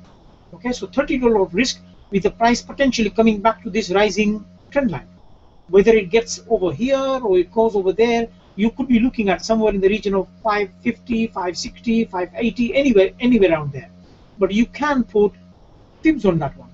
When you put a fibs on this one, what did you do? And that's how you, when you're using fractal, I would say this is where the fractal comes in, because we are part of the same cycle. If you look at here, we came down and we retraced 61.8%. Okay, so in exactly the same way, if we now go and apply to here, what do we get? If we get 61.8%, it's going to come down to about 525. Now, if it doesn't come there, and because remember it's contracting, so when it's contracting, if it retraces 61.8% this leg, you can't expect this leg to come to the same, and that's where the fractal, when you look at it, you have to realize that because in a different part of the cycle, it can't be same measurement. So if some people start doing that and you find it doesn't come, that's why it doesn't work. Okay, so and then what happens is a lot of people say, oh, technical analysis don't work, only fundamental work. So they go completely to the other side and change the horses and begin to then bang the drum about fundamental, which I don't think necessarily is an answer. Fundamental have some part, but you know, just going by fundamental on its own, again, is not an ideal thing. I can give you hundreds of reasons why, without sort of going into a great debate about it. But anyway, well, let me just dismiss that particular thing completely. Let me dismiss that just for the sake of doing that for fundamentals. Okay, you know, when we were running up from September, August of 2013, and we were going up this particular cycle here, right? You see that when we were going up here in that cycle, you know, because that was my early part of following Bitcoin and Bitcoin events. During this time, there were so many bullish things happening. One, we had a strong momentum. We had a lot of bullish things happening.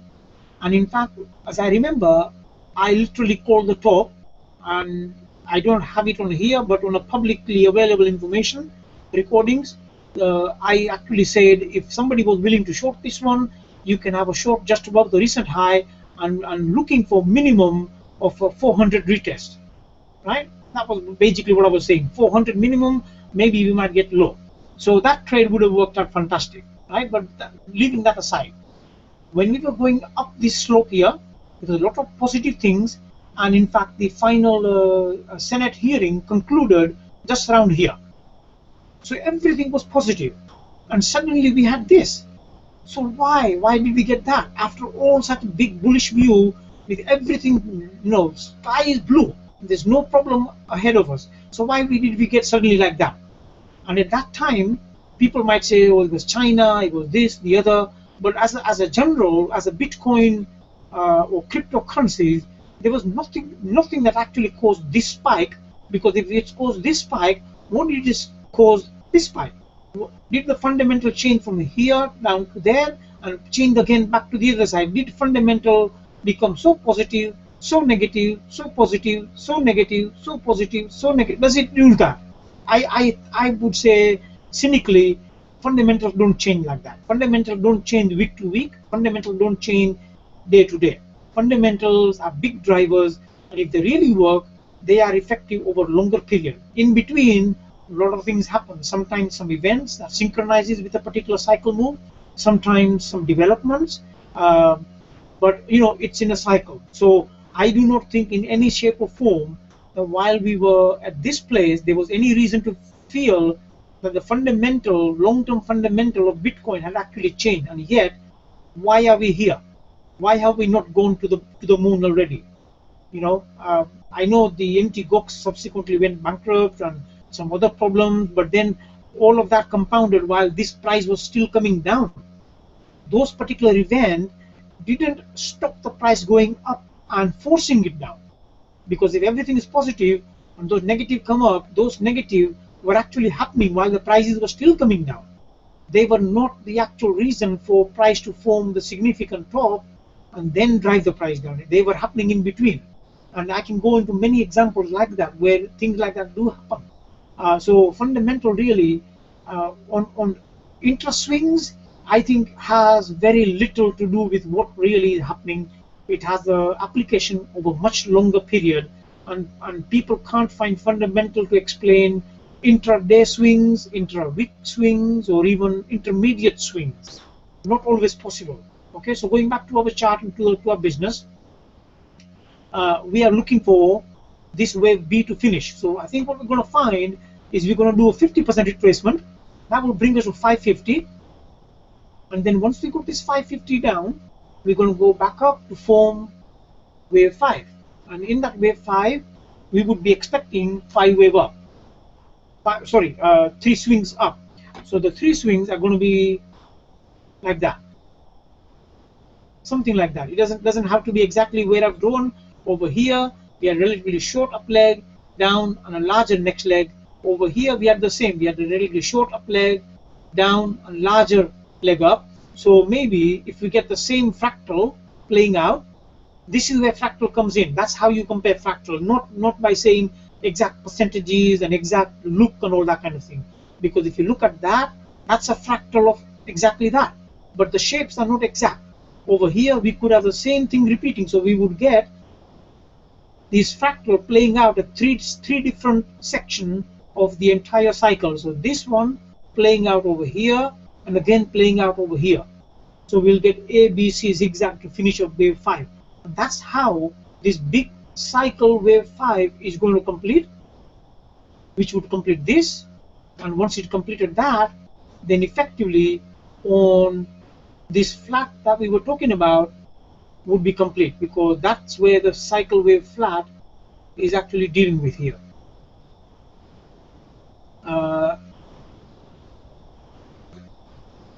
Like that.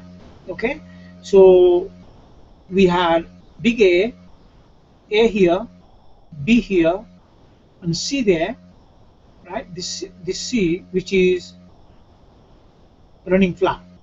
So we find then that we have larger A, larger capital B, but this portion is so weak because this price is so strong that whilst it's supposed to be retracing normal zigzag meaning from this high here, we should be coming like this, like that. What we have done, sorry, the other way around. So we had a wave A, so we had wave A going up there like that. We should come down, we should go back up, but this one doesn't go back up enough. Instead, it stops short. Instead, it goes part way through and drop here. That's what we got here. Is we got this wave A, wave B.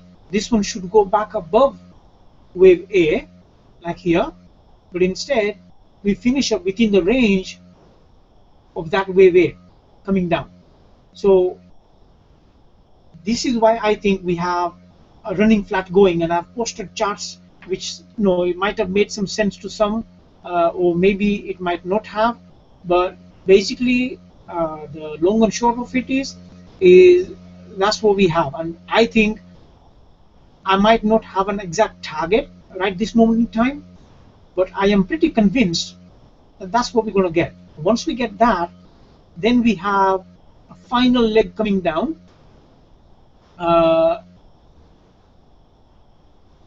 Final leg coming down, which can come, we don't know exactly where, which can come somewhere, okay? But so we would have had capital A, this A, B, and C running flat for a B, capital B, and we should be then coming down and producing capital C here. That would complete the entire correction that we had on the other chart. Okay, that would complete this entire cycle wave 4. And in doing that, this minor uptrend channel we had, we are going to be breaching that. And anybody who feels that this metal flow and whatever else means the price is going to continue to remain in that channel, I think they might find very disappointed, because this channel that we have just placed here, this magenta one, is in a process of being breached. So we might find for a little while price saddles that line both ways until this rising wedge pattern we are looking for, which is this one here, finishes. Then it will come down and it will breach that. Now in terms of where it can come, as we say, it can come to the vicinity of where the wave 4 of a 1 cycle degree lower was. So it can potentially come all the way to about 70, 80.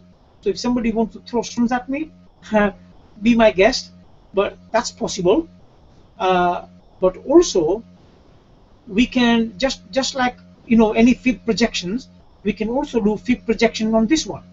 And if you class this as a major cycle wave down, wave A, all of this as a wave B, and then this is C, then we can project this using the fibs by doing this way. And I will, and you know that I am not aggressive by all means. I am cautious. So I could project this one to some silly figures, but I am not inclined to do that. I don't do that.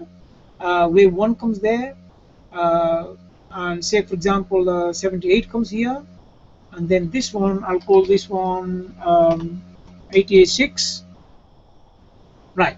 So as you can see, if we were supposed to have, many of you know, you call AB equals CD. So if we had a situation where this wave A has to be equal to this, then in terms of the actual percentage move, we'd come down to somewhere about 188.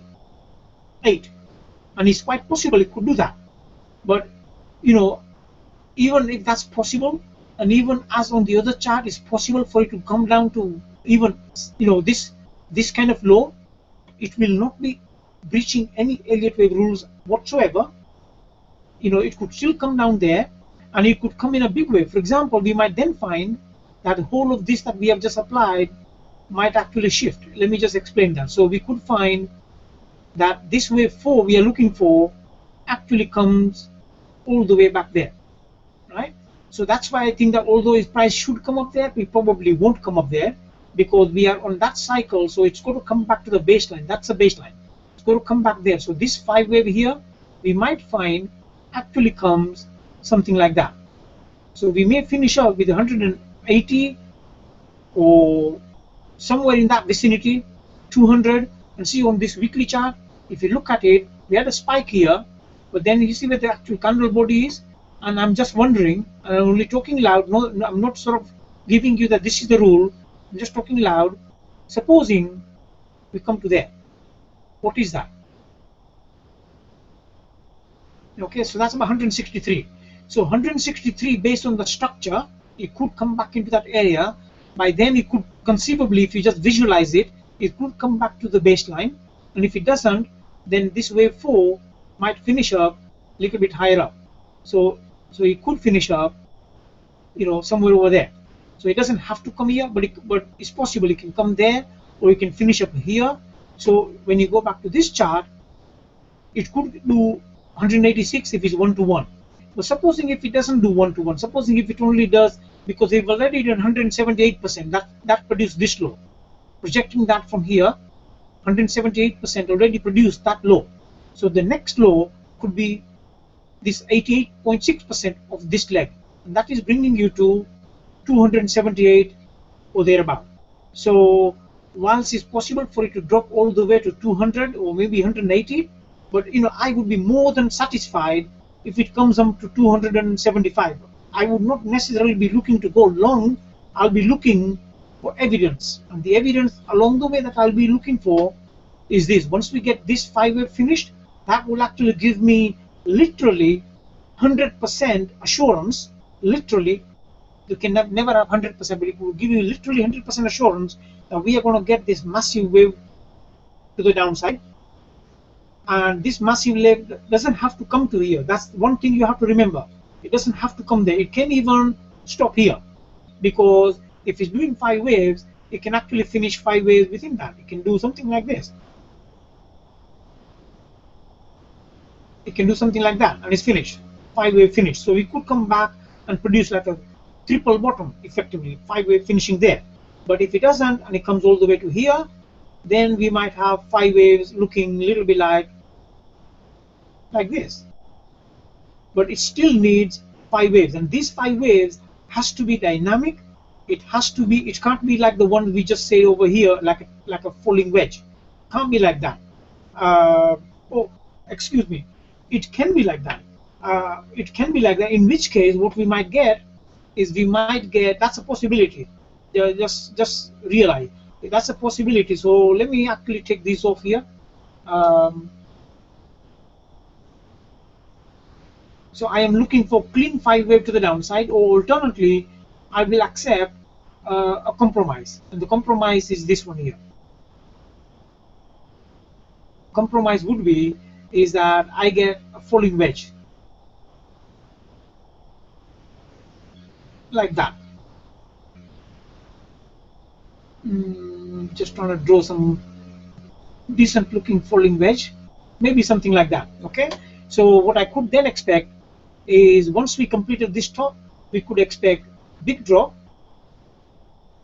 and change the color that one to magenta. Okay, big drop. Then we might run up there like that. We get another drop, another run up there like that. Okay, so that's possible. So we might finish up almost the reverse of this one, but still a wave C. This is the wave C of a larger degree. We go capital A, capital B finishing here, and capital C coming there. So this capital C that we're looking for must have 5 waves down, and they can be a proper 5-wave, meaning they could be straightforward, non-overlapping, like that, like traditional 5 waves, or it can be one where it's like a falling. And normally what happens in a falling, I've actually not drawn this very well. What happens in a falling wedge is that the waves tend to overlap. So actually, if I was to draw this a bit more realistically, then this is what happens.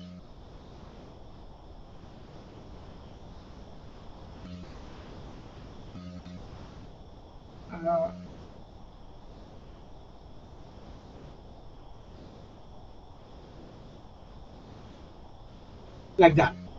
Realistically, where we get this wave 4, maybe, well, you can play this around later on, but I'm just illustrating, and I'm conscious that I want to take too much time. But the point I'm making is that often in falling wedge, what happens is you get this wave 1 coming down, wave 4 going back up, and you get an overlap between wave 1 and wave 4. That's very typical in falling wedge kind of formation. So, and if you had a better way of drawing it, it'd be a bit easier, but mouse is not exactly conducive for good drawings. So, but anyway, you can get 5 waves moving like that, like a falling wedge. But if you didn't get a falling wedge, then ideally you'll be looking for 5 wave to the downside like that. But when we get 5 waves down, you should be coming down and seeing this as a wave 3 and a wave 5 to the downside. We should see clear divergence on momentum indicators, RSI, MACD, etc. Okay, so when I'm looking at that, I would be looking for seeing how are these particular waves coming down. They can be zigzags, just like here we had a zigzag for each of the leg. We can have, if it's a falling wedge, it can have a zigzag. So we'll finish up this one almost looking like this, but to the other side, and it should come back at least to retest. That's why I'm always saying we need a retest of 340, but possibly we could drop to this 270, 280 area or even lower. Okay, so we are in a wave 4, it's progressing, it's not complete, and the reason why it's not complete because based on the other pattern we looked at, the wave B is doing running flat like this one, and that is in contrast to this expanding flat. If you see an expanding flat, then an example of expanding flat is on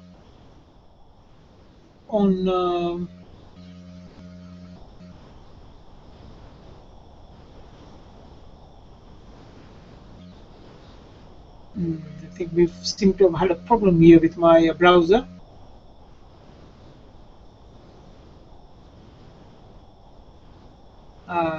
Not good, but the one I was looking for is actually Dow Jones, where there is a here it is. So on the Dow Jones, and just a request, all the Bitcoiners and the technical analysts, please don't start excusing yourself by saying, Bitcoin is different, stocks are different, you know, you can't apply stock analysis on Bitcoin. You know, when you make comments like that, I would say that it's probably ill-considered, probably misinformed. Maybe you haven't actually done a lot of cross-analysis to say that the stock price stock chart analysis don't apply on a Bitcoin analysis. Okay, so with that qualifying comment, see we had here what I think in 2000 high was a significant cycle high. There's no argument about that. Then we had this decline. Then we had this wave back up. And if you see, just like the Bitcoin could have been here in 2000 high. Bitcoin could have had November high over here. Then we had this kind of a messy down here. Okay. Then we went back up. It looks, you can see, I mean, there is, you know, if you're looking for fractal, then this area is very, very similar. If you just this area here is almost identical. If you didn't know, somebody blindfolded you and put two charts in front of you, what area in here is very, very similar to what we're looking at on Bitcoin here.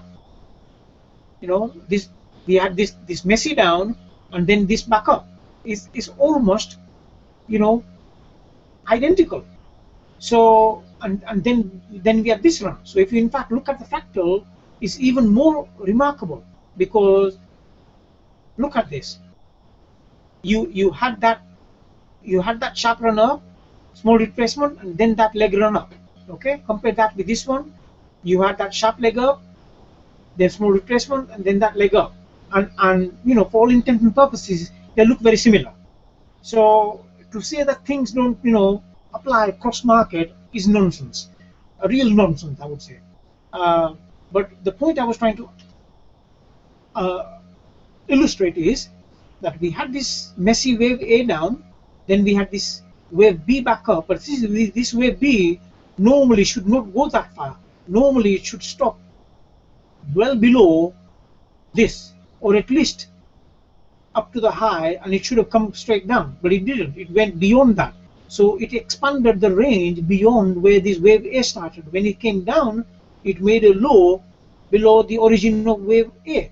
So both ways, it took out the high and it took out the low in doing that.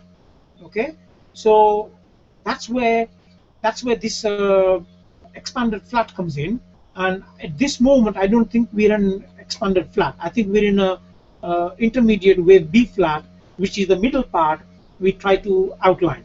Once that is finished, then we could go up and complete similar, almost similar to this Dow Jones. We could have, you know, exactly this. I'm trying to show like a rising wedge. We're coming up close to making that final top. So when you look at the Bitcoin have exactly the same.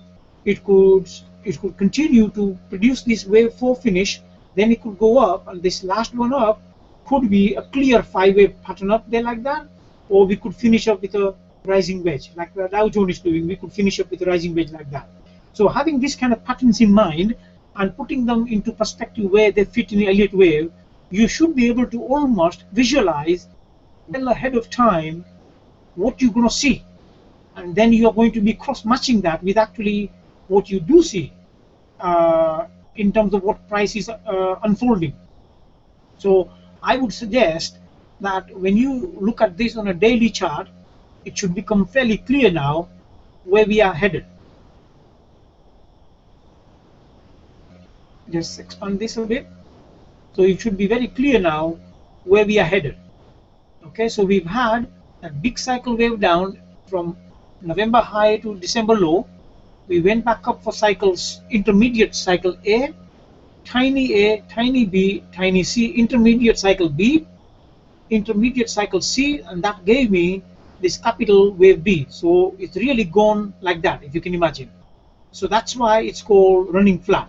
And the part that is running flat is this portion here. That's starting from the high of January up to the high we are going to create soon. Okay. Now the couple of other bits that I'm going to show you now is on my this one here. Somebody posted this chart, so I try to replicate it. I don't normally do this one. I do it on other markets, but not so much on a Bitcoin cryptocurrencies. But you see, this one is like odd one out. And odd one out, how are we going to compare that one? I think there's some data problem. Okay, so we're going to go down to a place where, okay, so from here, it's reasonably clear from about April or maybe even November time. Yeah, here you can see that the price has been all coherent, with the exception of some odd one doing a little bit different. But when the odd one is doing a little bit different, it can't continue doing that. It falls back into line with the rest of the group. So here we had whatever this is. Okay, move the chart. Okay, so whatever that particular instrument is, it tried to go above the highs of the previous range of its respective movement when everybody else could not do that, and it then failed and it followed the rest of the group.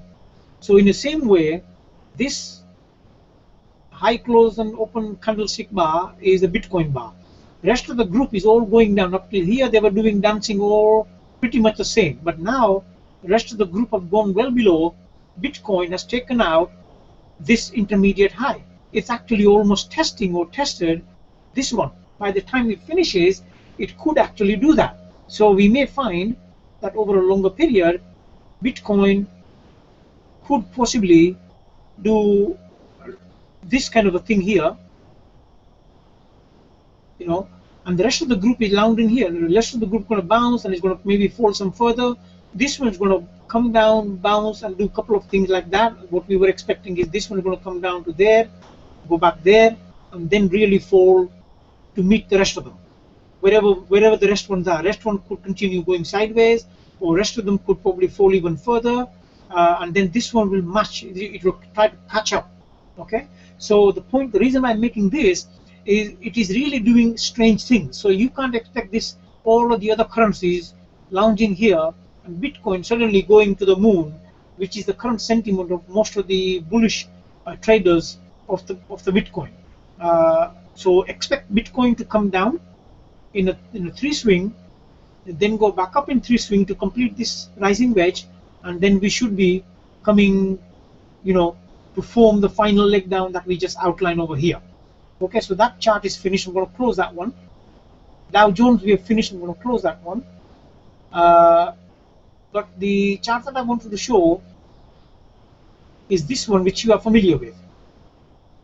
Okay, and the point I want to point out on this one is I have posted this. This is not something new. I measured from the high here in April 2013 for the overall congestion, and in my Elliott wave analysis, people might say this was the low, but in my way, all of that, whatever took place from that April high up till this spike low here, which was on September, all of that from April to September was a part of consolidation of this wave 4, and it is called contracting triangle, which often happens in a wave 4. So in contracting triangle, you get spike down wave A, wave B, wave C, wave D, and wave E. So it's a contracting triangle. So in that contracting triangle, we spent 25 bars on this weekly chart. So I put the same 25 bars from the high in November, and that brought us to where we are now approximately. And then on this kind of a thing, you have to allow, you know, plus or minus a week. So we are right at the top. So I'm thinking to myself, are we done? Well, this top might not be significant top, because I have already indicated a 5-wave down. We might not be significant top. We might actually, as I say, we do like a falling wedge, and we may find that this one comes down a little bit further up. But it could be signaling an intermediate high, which is this high we are there now, and we're going to be declining. It could be signaling intermediate high. So that is an interesting point to note. But the other point, and more important one, is the one on this chart here. One on this chart here. So this one is talking about symmetry, all symmetries of the decline we've had since the November high. Okay. So in this decline, what we're expecting now is from this high in January up to the low that we had here. That was the low in February. There were 50 bars on a daily price chart. So I then replicated the 50 bar on a daily price chart and put it up there, and you know, it picked this high almost to the day. You can see it. You can check this out on your own chart. Almost to the day. So that got me going, and I said, okay, so supposing if I do another 50 bar, what cycle is it going to pick up? So I then applied from there. A 50 bar is going to come here. That actually on date, it was 31st of May, you know, last week. And remember on the other chart, we were saying the week beginning 25th of May was going to be the top. Well, isn't this such a coincidence that the week beginning 25th of May was going to form a top? Well, I think on this particular day, we could have actually formed the top. But if we didn't, then the time window is that I've applied this 50 bar from this low. But supposing I apply that 50 bar from this high, well, that is giving me potentially 5th of June. On the 5th of June, if you look at the bars, exactly where it is, it's in a time window where the high should be formed. If I take this off, it's in the time window where the high should be formed, and I think actually high was formed here on 1st of June. So we are potentially in an area where we should be topping, and for a little while I have toyed with the idea of this being a contracting triangle, and then maybe going up to 700, 720, and then falling. But no, now I am more and more inclined to consider that we won't get another spike high from here. We should now be weakening. We should make ABC decline back to this baseline somewhere in the region of 550, and then going back up to make up one final leg. Based on the fib charts, we've already said that would come to somewhere in the region of 138%. So the 138% comes in. Okay, let me put this one on. Comes in 1.382.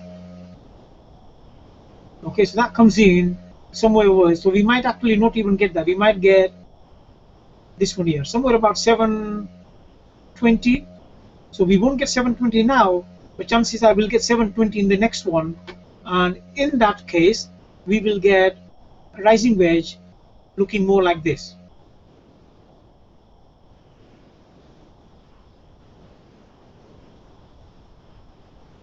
Okay, that rising wedge. This is on a log scale chart. So log scale chart sometimes, won't give you exactly, but it's something looking like that. So that's what I'm looking for. So now you got it all. So you have to confirm this yourself.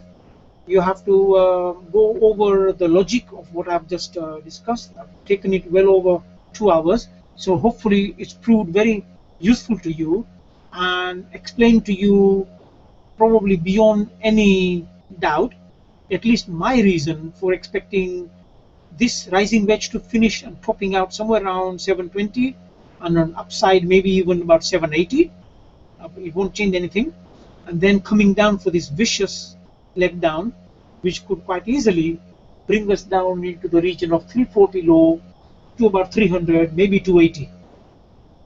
So that's where I will end, and hopefully we have covered all the points we outlined in our agenda. So if there are any questions, I will gladly try and take them. So if you could try and ask those questions, I'm not sure whether I can see it on here, but if you can ask me those questions on the chat in the trading room, trading view, I will address them. I know there's a lag between what I am discussing here and the charts that are currently maybe on your PC that you are viewing, and the session will be recorded, I think, under the Google Live.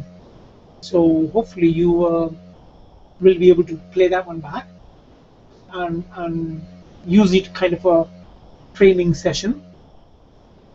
But let me see if there's any questions you want me to answer, or go over anything, or clarify something. One of the viewer here is saying that he is bullish. Well, you may well be bullish, but keep that bullishness in perspective. For example, in terms of the bullishness that we were saying, is that you could be bullish where here, if we drop from, looking at in a daily chart, if this one drops from there to come down to 550 somewhere and then goes up to do that, it's bullish because obviously it's in an up cycle. So I could tend to agree with you. But if you simply say you're bullish because you think it's going to hold this 630 area somewhere, or 600 even, and it's going to rocket from 600 to 800, then I think I will disagree with you. And there is nothing for me to expect that, because even on this daily chart, if you just look at your indicators, your MACD is about to cross below. You can see that the price has apparently run out, and the momentum on that one, if you look at it on a 4-hour, is not as strong as the last one, right? So on 4-hour, this is the 4-hour chart. You can see the momentum on MACD is actually weaker than the first leg up. So what does that tell you? If it tells you that the momentum is weakening, then it's questionable as to how far it can go on. And even if this one tags 700, it will not change anything as far as I'm concerned. So I do not argue over $10 move on what it is apparently $500, $600 or $1,000 move. $10, $20, $50 or $100 is nothing. It's just a zone, just a border. But based on what I've just explained, that we've got a 3-cycle up, 3-swing up, I think we have a top. I think the MACD here is clearly confirming that. We got a double top on the MACD. We got a higher high in the price, but a lower high in the MACD, and the MACD could threaten to pull below. Okay, and the price, if you look at it on any smaller time frame, has really struggled. Let me take this out here, remove this one. Okay, so price on that one has really struggled to actually get any momentum. And as I say, you're not the only one. I was, for example, for a while, been thinking that this is the triangle. If it's a triangle, then it's bullish, right? But now this triangle has clearly failed. I think it's not conclusive yet, but I think it's failed, because where did the triangle actually begin? The highest point is the one here on June 1st. That's the highest point. So since then we've been in a triangle. So really that should be the technical triangle. So in this technical triangle you'd be doing that, right? And then you might say, well, here price hasn't actually gone. So are we actually broken that? So some will say, yes, we have broken that. If we've broken that, we should be moving up. So, you know, is there any indication on MACD that we might do that? You might say, well, this one will curl up. Okay. So let's see on a smaller time frame. Let's say maybe something like an hour. What does this show? On an hour, so far you got a clear downtrend on the MACD. Maybe just expand that. You can see on the MACD you have a clear downtrend. Okay, and likewise you'll see on the RSI as well, clear downtrend on RSI. And in the moment, is there any indication that this MACD is suggesting possibly there's going to be a strong breakout to the upside? Well, if it does, you need a confirmation of that. So the only way that's going to happen is this price doesn't fall below this low here, 635 or 632. You know, that's the only way it could do that. But if you look at it, I think what has actually happened in terms of the Elliott wave now is that we had this strong leg down from that's the highest point. Okay, so what we've got is we got this drop, then we went back up in what appears to be ABC, because we got 1, 2, 3, 4 and 5 A, B and C. Okay, so we've done like a zigzag. So this move up was retracing this decline.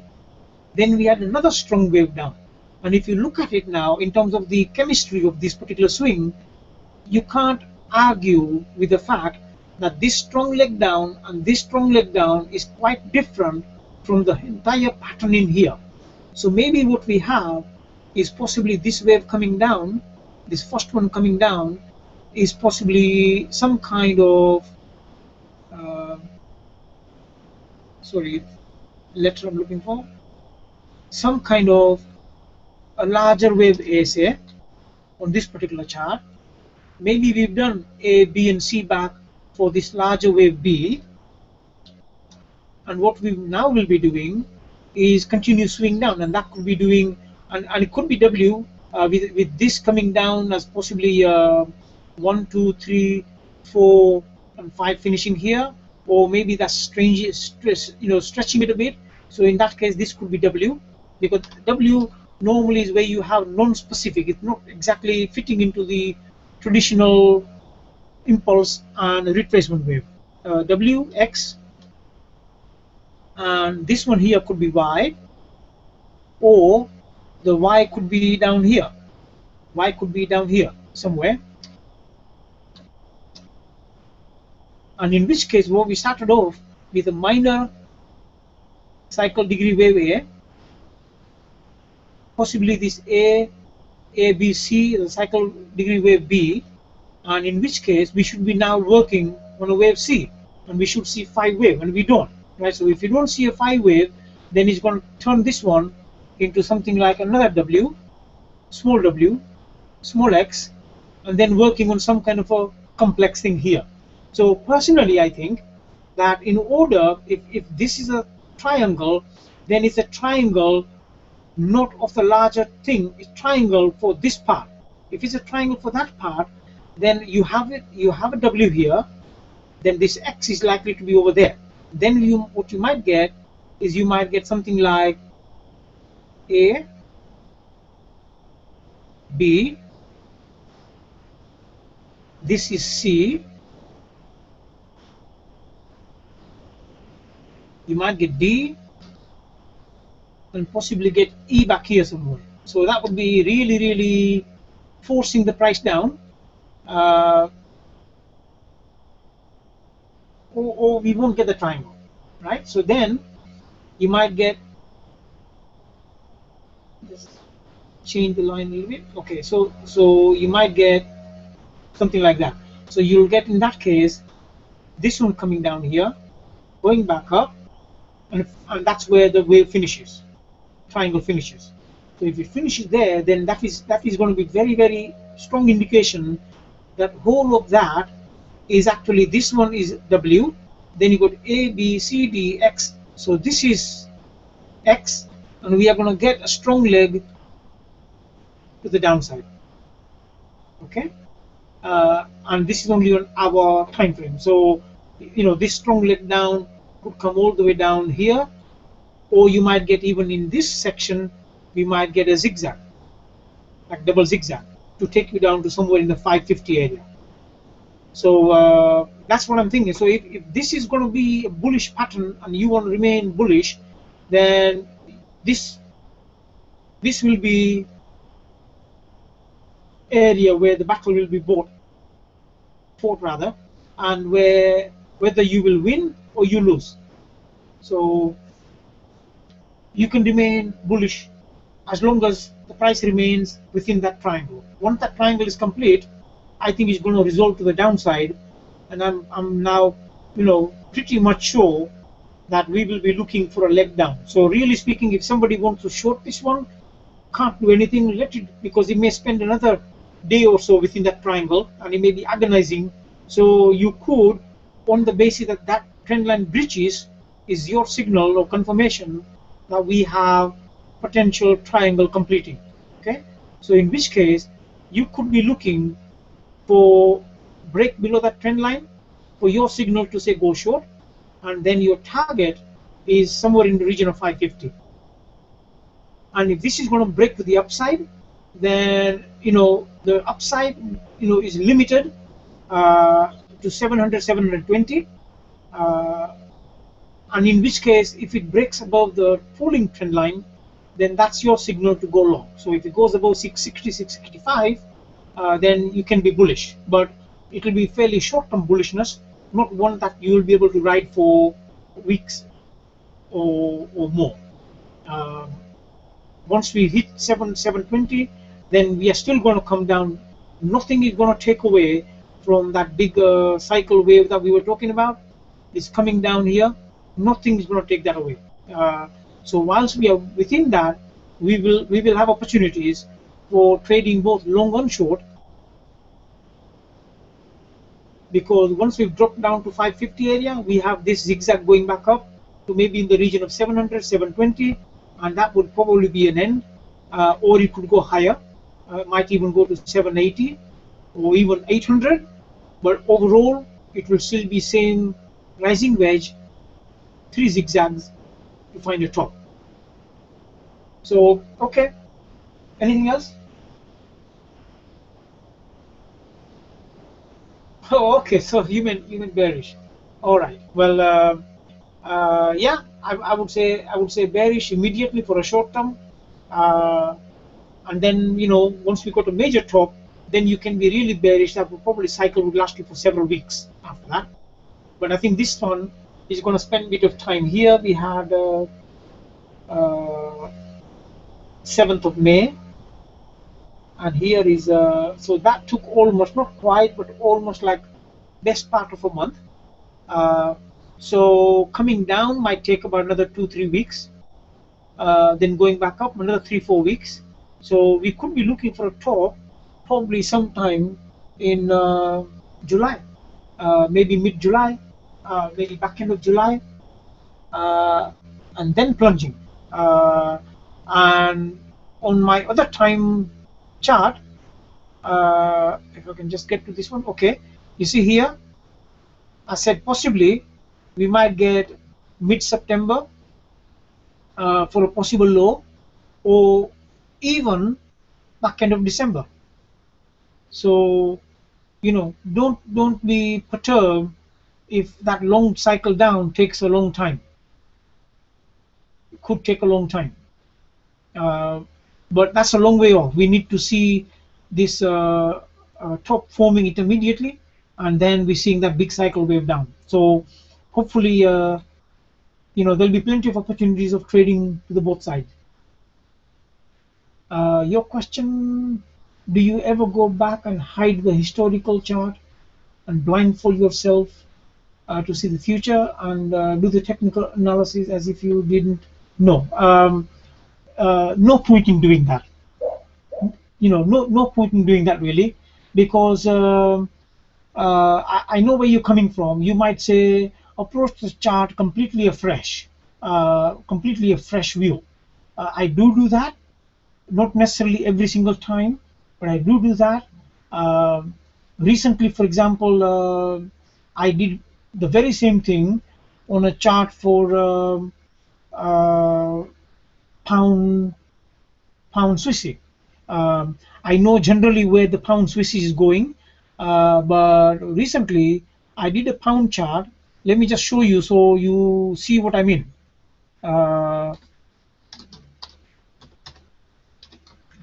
Okay, so this is the pound Swissy chart, one that I just updated today earlier on. Somebody asked me a question. Previously, I had some analysis on, but it wasn't very clear. But you see, it's a big monthly chart.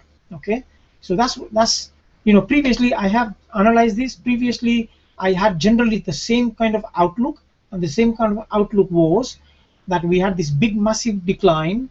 We've gone back up and retraced it, and we still have another leg down to complete that cycle before the Swissy will weaken very much. So at the moment, I think the Swissy is going to be strong because pound moving down means pound is weak, and Swissy will be strong. Recently, pound has been quite strong, and that's why we had this leg up. Okay, and that leg looks very similar to what we might be doing now in the Bitcoin. We're going up. Okay, so we've got possibly we've had this W, we've got X, or this X might go here more likely, and we've got something like wave A. This one has a wave B, and then what we're forming here is a wave C. Okay, so if it does that, then we got wave W, because the previous one come down is a double zigzag. You can see strong decline, retracement, another strong decline, not clear 5 waves.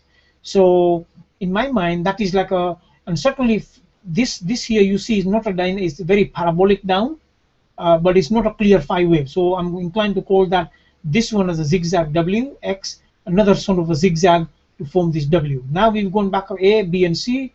So what I'm trying to say is that we are currently in the same kind of scenario that we are trying to form on the Bitcoin. The Bitcoin could, for example, taking from the recent April low, we are forming this leg here.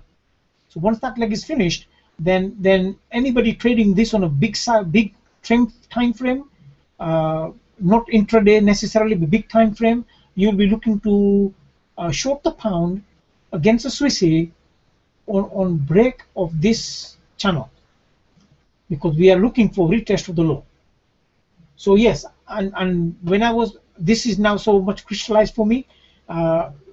I was somewhat confused, not so much confused in terms of I didn't know where it was going, but I was confused by this price chart here, this price into there.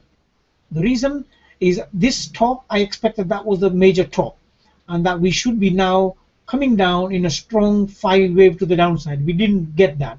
We had this that looks very messy, going back up looks very messy, so it was not conforming to exactly what I was looking for.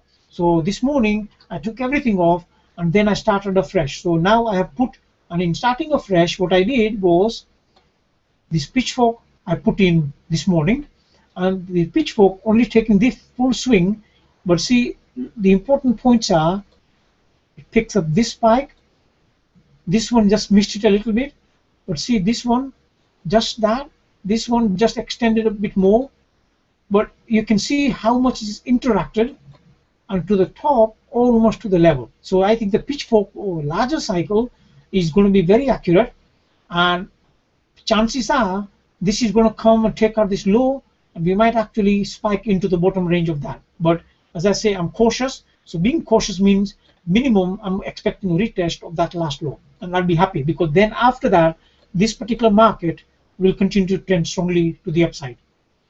Okay, so yes, in answer to your question, I do that. On a bit stamp, I have often done that, but I keep coming back to the same conclusion. Somebody saying triangle on a hobby. Yeah, I've noticed that. Let me just close this one, and I go into the chart for. Actually, let me do a new chart. New chart. There is a triangle I have noticed. I'm not sure exactly whether that triangle is going to play out. So this is a BTC on a Bitcoin, and it is a hobby chart. So where is it? Bitcoin hobby. This one here. Okay. Oh, monthly chart. Okay. Now one of the problem with this, we don't have a unless if I pick the wrong one. See this rogue price is actually twisting the thing a lot. Let me go on to the 4 hour. Yeah, you see that? I don't know what's happened there. It's crazy. So if I was to change this one to take the spike out, do line chart.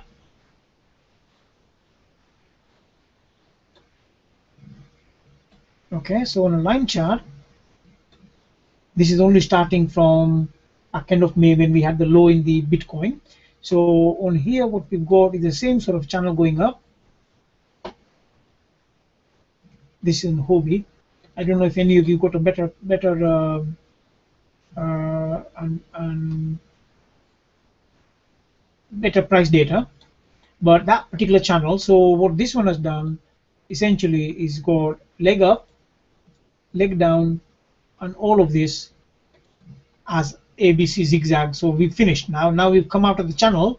So whatever is happening now in the channel, whether you consider that as a triangle or whether you consider whatever, essentially this uptrend channel is breached now. You can see it's very clearly breached based on this line close. If I now put in the candlestick, you can see also that is breached within the candlestick, because we had the spike low, came out of the trend channel, we've just gone back up, and we're struggling actually to get momentum to the upside.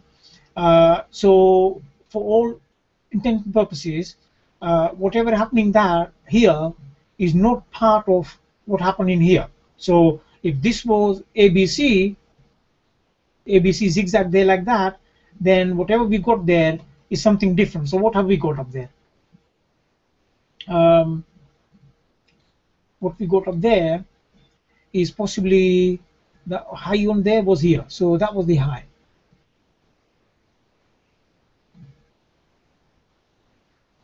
That was the high. So after that, we got ABC down, right? So what's happened here, you can see in comparison to the drop, what's happening here looks very much like a correction. It's like a retracement. So if I now take it down to an hourly and try and avoid that big spike. Okay, so here, that was the top, ABC down, right? So here now what's happening is this move up, to me, looks like ABC. So if I'm going to draw it out, it's going to look like zigzag. Up there, zigzag. And in both of those legs, we got minor zigzag. In both of them, right? So we got, within that, we got minor zigzag. So if I was to change the color to show you what I mean, and say make that one blue, small. Okay, so within that we got up, down, and up as a one zigzag, and then you got up, down, and up again as a second zigzag. So in both of them we got zigzag, right? So so my view is that we should be now beginning to make a trend to the downside. So far we got this move here, which is again like a zigzag. Okay, so that move. So far I would suggest that up to here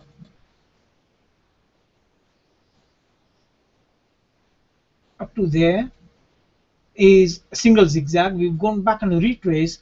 So providing we remain essentially below that line, which is on Hobby, it is just excuse me a second.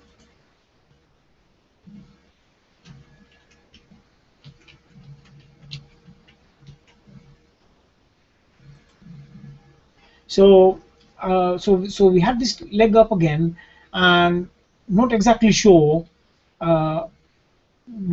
what is happening there. But I think personally, if you were to look at this as a triangle, then maybe that could be a triangle, possibly there. That could be a triangle, and all that I would have said if that was a triangle is I would have said that this is W X and then the whole triangle. So the whole triangle becomes like A. This one is B. This as C. Then this one as D. And this one as E. And in which case we have finished the triangle. So we should really be looking for price to break down below that. And only time will tell if we are correct in our analysis. If we are correct in our analysis, then the price should really head to the downside. So, you know, I've seen that triangle.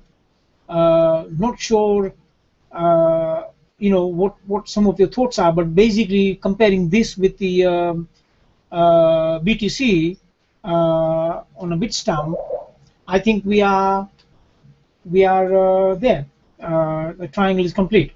And the other thing is that on another chart, on a larger time frame, let me show you what I've seen. Is again, I'll take a new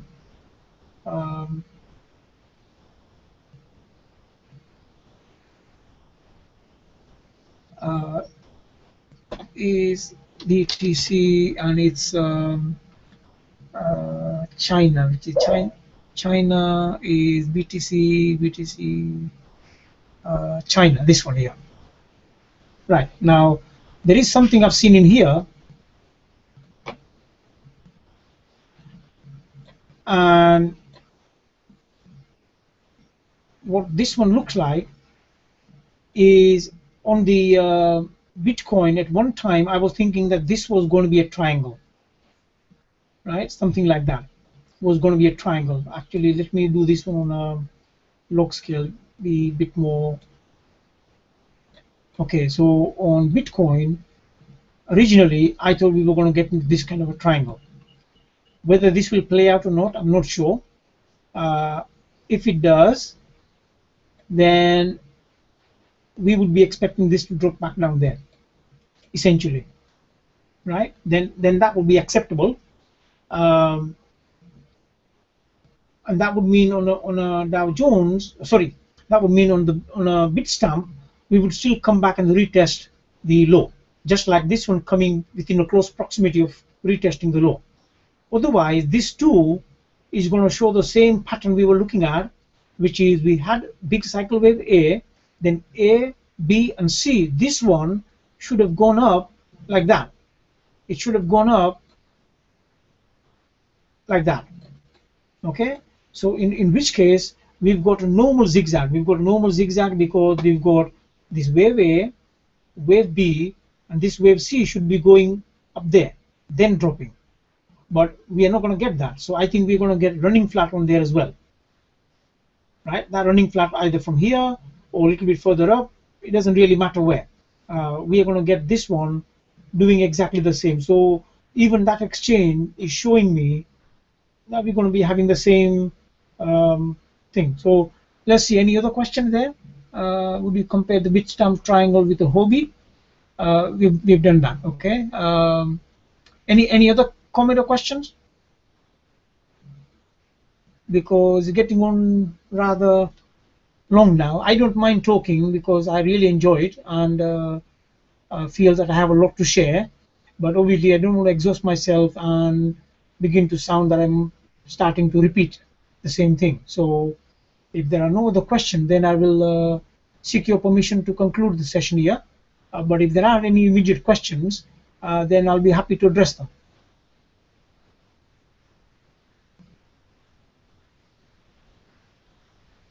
No? Well, thank you very much. Thank you all. Appreciate all you joining me and participating in this session.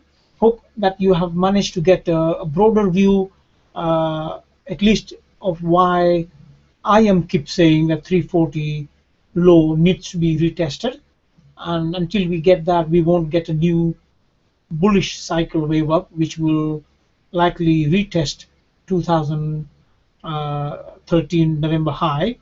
Uh, and there is a point that I just want to point out, because there are questions. Some people then said, okay, if it's going to go up to 2013 high, November 13 high, where is the wave 5 going to finish? So, on this chart here, we were looking at this chart. Not that one, on weekly chart.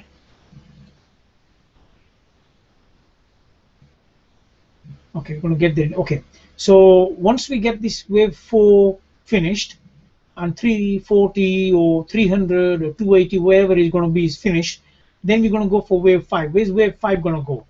Now, many have begun to say, this is going to be 5,000, 6,000, 10,000, etc. before December. I don't know that it will, but based on where this is going to go, just keep this one in mind. Just keep this particular chart in mind, because it's possible we might actually retest November high for a final cycle wave high, or we might even make a new high. That's possible. But also it's possible for us to make that final leg up and we'll fail to take out the November high. That is also possible, because in this particular pattern you see that we had a wave 3, we got wave 4, and then wave 5 has a 5 wave up, but is so weak that you can't get beyond the high of wave 3. So it stops short of that, and it's called truncated wave 5. Okay, so here you go, wave 3, wave 4, and wave 5. And wave 5 fails to go beyond the high of wave 3. So transferring that onto a Bitcoin is possible, that the price is so weak beyond belief, really, and that will shock many other bulls. The price is so weak that if we do get a retest of 300 or 280 or 260 or wherever that's going to be, if you get anywhere near that, or even 200, right, even dropping down to 200, then the price will be so weak that when it goes up in a final leg up, wave 5, we're going to struggle so much that it's possible we might get a new dynamics, and everything will be so perfect. That's possible. But also it's possible that we might find that the best is behind us. Best behind us mean all the Senate and all these positive news, everything going to be best behind us. Then we see wave 4 low, and we might begin to go up and possibly have some bullish development that will drive the wave 5 up, but they will be so weak in dynamic that we might actually fail to take out November high. So be open to that possibility. I wish that we could take out that high and we could go to 5,000, that we could go to 10,000, but just hoping and dreaming doesn't always take it there. And as we've just seen, no matter how you interpret Metcalfe flow, there is a lot in between the overall outside boundaries of the Metcalfe development. I'm not an expert on Metcalfe flow, but if people know something about it better than I do, you'll see that there is outside boundaries of ups and downs of that cycle, and I've shown that extensively, why even within that parameter you could expect big cycles that are up and down. So be prepared that new high may not go beyond the November high. So with that, unless anything else is burning issue, I will conclude here. Okay. Well, in that case, let me conclude here, and always accessible for you to come back to me and ask me questions. Uh, Also, if you want, you can PM me on a TV, my chat, or PM me on there, or you can send me an email, and I'll type the email address here: trading for charts at gmail.com. Okay, trading trading trading for charts at gmail.com. Right? Um, you can email me there, and we'll address anything that's perhaps missed out on here. But in the meantime, thank you all, and I seek your permission now to conclude this one. And do let me know if you really like this one. Then you know, spread the word. Uh, Indicate that you like this one. Share it with other people. You've got social contacts and Twitters and things. You can share the link. Um, let other people benefit from it too. Okay. Thank you very much. Appreciate it.